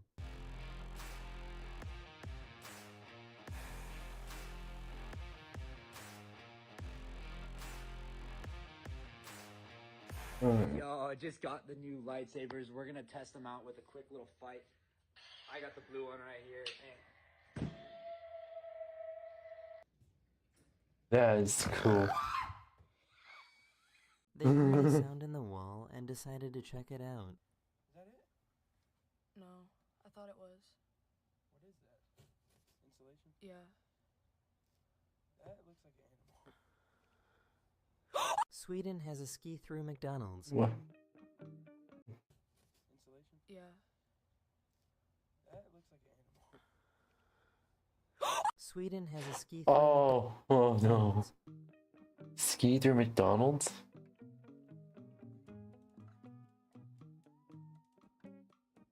Japan has had record snowfalls, which has led to crazy-looking roads. Oh, that is wild. Wild. That is wild.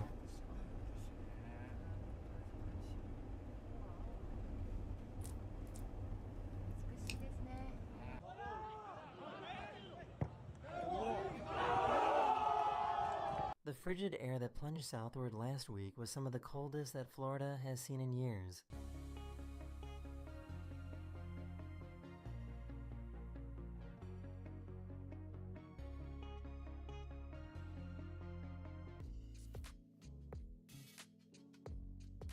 Aw. Aw, you had a good You know nap. what they say. You had a good nap. Man eat fish, he day. Teach fish man to a lifetime. What the fuck? Don't ask this guy to do your taxes. Aw, he's so cute. He's so cute. Aw. This cop pulled him over and made him clear the snow off his car.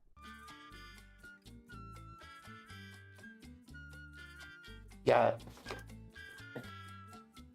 There's many drivers who think they can just drive with the mouse on the car. It's actually illegal. And that's fucking why. You can actually get fined for that. Or you can get arrested. I don't know if you... It's not enforced enough, but it really should be.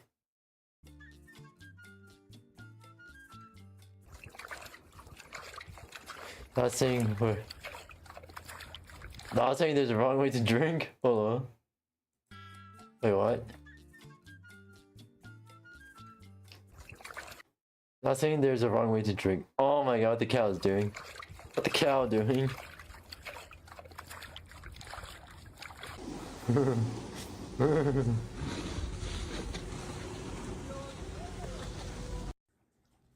Bobby. Are you cold, honey? You didn't bother taking your blanket off to get a drink? They picked the wrong weekend for their camping trip. Oh no!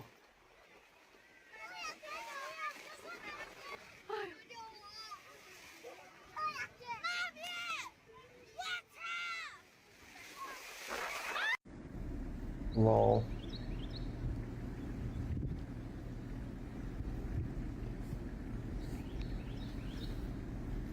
Oh, turkey. Oh, a lot of turkeys. These trees were planted in 1938 and purposefully intertwined to create an arch. Oh, that's so cool.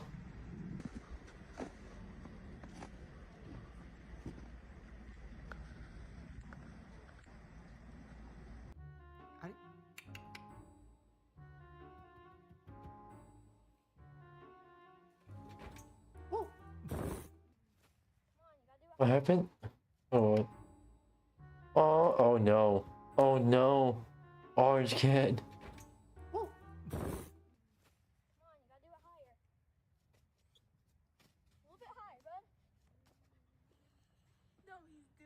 He really is. Aw. Now give him a treat.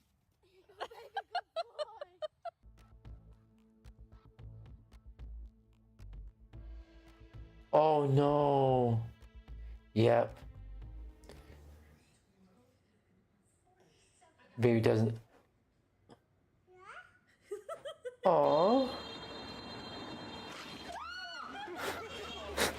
Oh no, the If you're dog. Italian, look away now. The dog.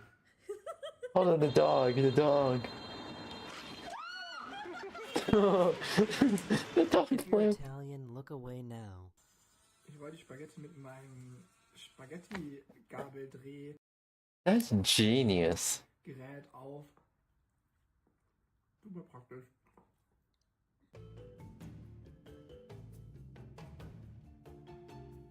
What the fuck? That's cool.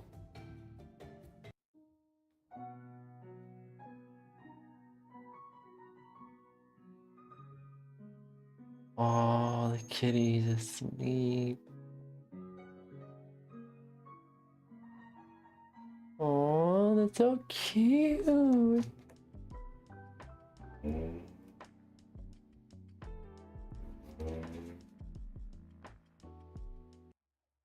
the way. Where's the ball? Go get the ball. All the way in. All the way in. All the way in. All the way in. Oh my god. Oh. Oh.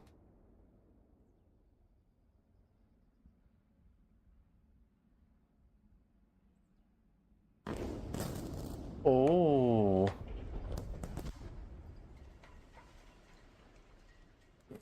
This is a really smart way to get your shirt signed.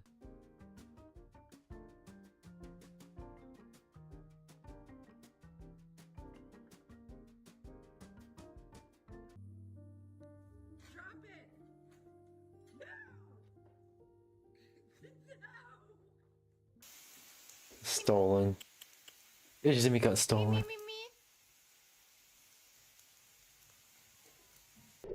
All three cats.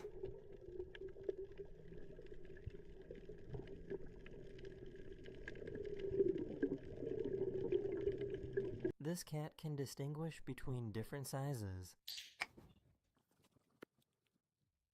Seal. Aww. Seal. We will try our best. Okay. Yep, I'm done. Are you? Big goof.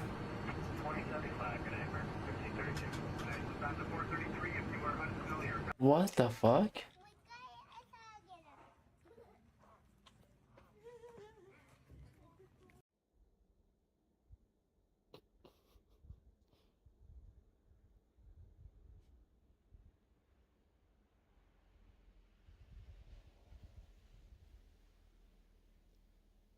She was so locked in on this VR experience.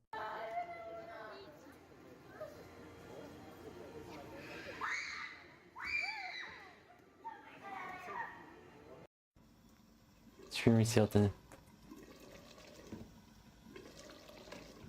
I've never seen a fish jump this high before.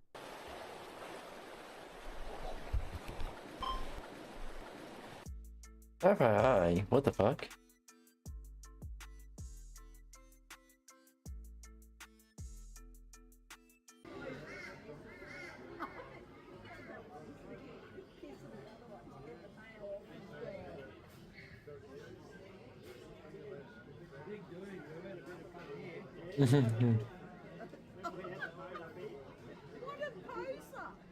This is the craziest boxing match I have ever seen. Aww. The kitties are battling it out.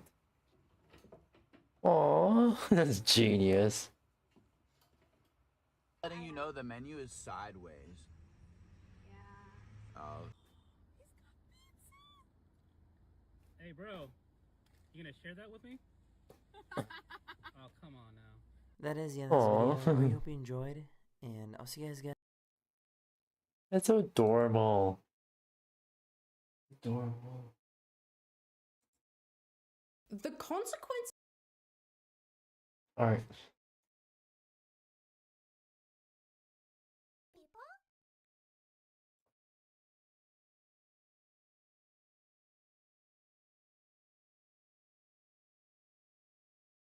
Go. The consequences of Gen Alpha using technology so frequently during their most crucial periods of development is legitimately going to change the world for the worst. Enjoy this time on the cruise, okay? You'll get Wi-Fi, but it's gonna hurt not having it for a while, but it'll get better, okay? Each day will get better, and it'll be easier and easier to live without Wi-Fi. Oh shit. This kid I wish Dad was right about that, but even he knows living without Wi-Fi is nearly impossible.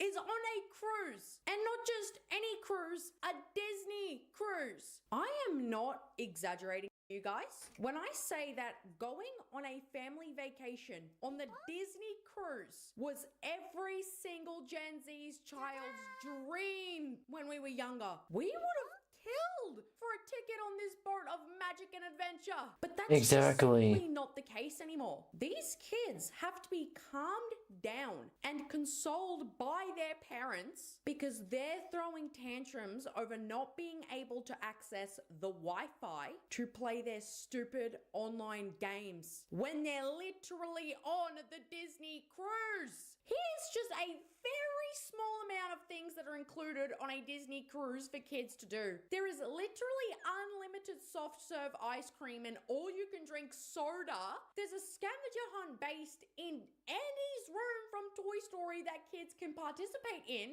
There's an intergalactic play space for the Star Wars fans where you can pretend to fly a starship and customize your own like you're on Pimp My Ride, and private karaoke rooms for you and your siblings. I would have killed to have the That is experience. literally the tip of the iceberg of what's available to do on these cruises. And you're telling me that these Gen Alpha kids don't care and that none of that is good enough and still just want to continue rotting their brains on their iPads all day, even though they do that at home?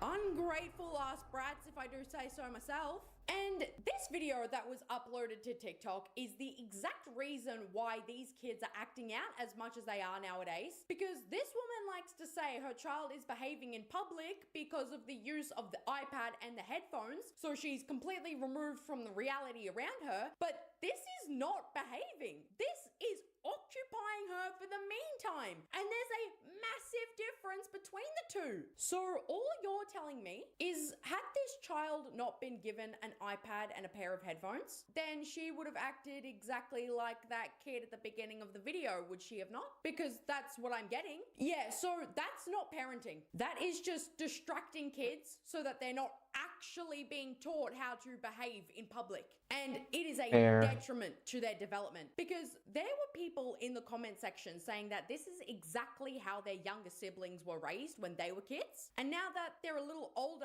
and they're teenagers now, they're addicted to screens and will throw a tantrum in Okay, public let's see here. like they are 6 Just for years coloring old purposes. when it's taken from them. And that is why it is so extremely important that you do not raise your kids like this. I'll focus on like the pants later. Oh, yeah, I do agree. That's all kinds of fucked up. Oh yeah. Yeah. Oh fuck. This is a new stretch. Oh fuck. There we go. Oh boy. Let's see here.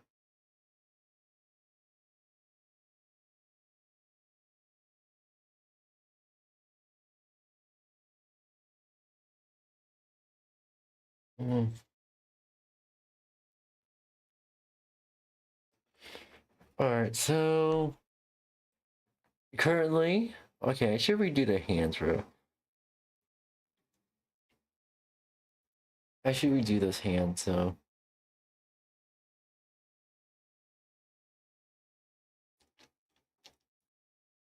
Maybe for next year I'll focus on those hands when I get to it. Outside that, I'm happy with like the line art for this.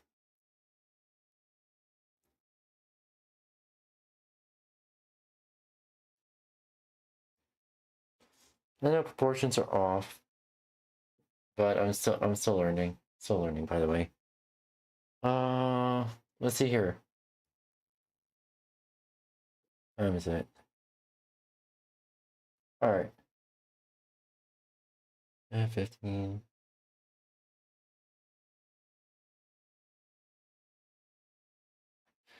All right, so thinking we're going to be moving on to